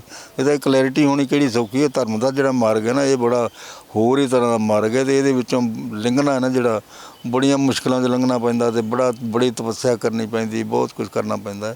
ਇਹ ਤਾਂ ਮਤਲਬ ਜੇ ਧਰਮ ਵਾਲੇ ਪਾਸੇ ਆਈਏ ਪੜ੍ਹੀਏ ਤਾਂ ਪਤਾ ਲੱਗਦਾ ਵੀ ਇਹ ਕੀ ਗੱਲਾਂ ਬੜੀਆਂ ਡੂੰਘੀਆਂ ਨੇ। ਸੰਤ ਜਰਨੈਲ ਸਿੰਘ ਕੋਈ ਆਰਡੀਨਰੀ ਆਦਮੀ ਨਹੀਂ ਸੀ, ਹੀ ਵਾਜ਼ ਨਾਟ ਐਨ ਆਰਡੀਨਰੀ ਮੈਨ। ਉਹ ਸੁਪਰਨੈਚੁਰਲ ਕਿਸਮ ਦਾ ਆਦਮੀ ਸੀ, ਤੁਰੋਂ ਹੀ ਆਇਆ ਹੋਇਆ ਸੀ, ਤੁਰੋਂ ਹੀ ਕੋਈ ਰੂਹ ਆਈ ਹੋਈ ਸੀ। ਉਹਨਾਂ ਨੇ ਐਡਾ ਵੱਡਾ ਕੰਮ ਕੀਤਾ। ਹੁਣ ਰੋਜ਼ ਤਾਂ ਪੈਦਾ ਨਹੀਂ ਹੁੰਦੇ ਇਹੋ ਜਿਹੇ ਬੰਦੇ। बड़ी मुद्दत में मतलब होता है चमन में दीदावर पैदा। कोई बड़ी मुद्दत तो बाद ही होंदा पैदा। हर रोज़ थोड़ा ना गुरु हर रोज़ आउंदे ने, ना कोई इहो जिहे रहबर ही हर रोज़ आउंदे ने। ये समय की खेड है। समय का जिहड़ा काम है वो बड़ा मिसटीरीअस हुंदा है। हिस्टरी का बड़ा मिसटीरीअस हुंदा, बड़े मिसटीरीअस ढंग दे नाल चलदी है हिस्टरी भी चलदी इस तरह। ਸਾਡੇ ਨਾਲ ਗੱਲਬਾਤ ਕਰਨ ਲਈ ਤੇ ਸਮਾਂ ਕੱਢਣ ਲਈ ਬਹੁਤ ਬਹੁਤ ਧੰਨਵਾਦ ਸਰ। ਡਾਕਟਰ ਭਗਵਾਨ ਸਿੰਘ ਜੀ ਜਿਨ੍ਹਾਂ ਨੇ ਉਹ ਗੱਲਾਂ ਦੱਸੀਆਂ ਜੋ ਇਹਨਾਂ ਨੇ ਆਪ ਮਹਿਸੂਸ ਕੀਤੀਆਂ, ਹੱਡ ਬੀਤੀ। ਸੰਤਾਂ ਦੇ ਨਾਲ ਕੀ ਕੁਝ ਗੱਲਬਾਤ ਹੋਈ ਸੰਤ ਜਰਨੈਲ ਸਿੰਘ ਭਿੰਡਰਾਂ ਵਾਲਿਆਂ ਦੇ ਨਾਲ, ਜਨਰਲ ਸ਼ਾਬੀਕ ਸਿੰਘ ਹੋਣਾ ਦੇ ਹੌਸਲੇ ਕਿਵੇਂ ਬੁਲੰਦ ਸੀ, ਕਿਵੇਂ ਉਹ ਇੱਕ ਬਹੁਤ ਵਧੀਆ ਇੱਕ ਜਰਨੈਲ ਜਿਨ੍ਹਾਂ ਨੇ ਇੰਡੀਅਨ ਆਰਮੀ ਨੂੰ ਵੀ ਹਿਲਾ ਕੇ ਰੱਖ ਦਿੱਤਾ ਇੱਕ ਵਾਰ। ਸਾਰੀਆਂ ਗੱਲਾਂ ਪਰ ਇੱਕ ਗੱਲ ਜ਼ਰੂਰ ਇੱਥੇ ਕਹਿਣੀ ਬਣਦੀ ਹੈ ਵੀ ਜੇਕਰ ਕੁਝ ਕੁ ਅਖੌਤੀ ਹੀ ਕਹਾਂਗਾ ਮੈਂ, ਜੇ ਉਹ ਲੀਡਰ ਸਹੀ ਮਾਇਨਿਆਂ ਦੇ ਵਿੱਚ ਆਪਣੀ ਰਿਸਪੌਂਸਿਬਿਲਟੀ ਨੂੰ ਸਮਝਦੇ ਤਾਂ ਸ਼ਾਇਦ ਉੱਥੇ ਹਜ਼ਾਰਾਂ ਜੋ ਸੰਗਤਾਂ ਸੀ, ਜੋ ਬੱਚੇ ਸੀ, ਜੋ ਮਾਵਾਂ ਭੈਣਾਂ ਬਜ਼ੁਰਗ ਪਹੁੰਚੇ ਹੋਏ ਸੀ, ਉਹਨਾਂ ਦੀਆਂ ਜਾਨਾਂ ਬਚ ਸਕਦੀਆਂ ਸੀ। ਪਰ ਉਹਨਾਂ ਨੂੰ ਤਾਂ ਆਪ ਦਾ ਹੀ ਡਰ ਮਾਰ ਗਿਆ। ਪਰ ਜੋ ਕੁਛ ਉੱਥੇ ਹੋਇਆ, ਹਰ ਸਾਲ ਜੂਨ ਮਹੀਨੇ ਦੇ ਵਿੱਚ ਉਹ ਜ਼ਖਮ ਫਿਰ ਤੋਂ ਅੱਲੇ ਹੋ ਜਾਂਦੇ ਨੇ ਤੇ ਉਹ ਦੁਖਾਂਤ ਇੱਕ ਵਾਰ ਫਿਰ ਅੱਖਾਂ ਸਾਹਵੇਂ ਆ ਖੜਾ ਹੁੰਦਾ ਹੈ। ਤੇ ਡਾਕਟਰ ਭਗਵਾਨ ਸਿੰਘ ਜੀ ਉਹਨਾਂ ਨੂੰ ਤਾਂ ਜ਼ਿਆਦਾ ਉਹ ਯਾਦਾਂ ਪਰੇਸ਼ਾਨ ਕਰਦੀਆਂ ਹੋਣਗੀਆਂ ਕਿਉਂਕਿ ਮੁੜ ਕੇ ਕਦੇ ਕੋਈ ਸੰਤ ਜਰਨੈਲ ਸਿੰਘ ਭਿੰਡਰਾਂ ਵਾਲਿਆਂ ਵਰਗਾ ਕੋਈ ਸ਼ਖਸ, ਕੋਈ ਰੂਹ ਨਹੀਂ ਦਿਖੀ। ਕੈਮਰਾ ਪਰਸਨ ਮਨੋਜ ਦੇ ਨਾਲ ਠਾਕੁਰ ਅਮਨਦੀਪ ਸਿੰਘ, ਦ ਖਬਰਸਾਰ, ਚੰਡੀਗੜ੍ਹ।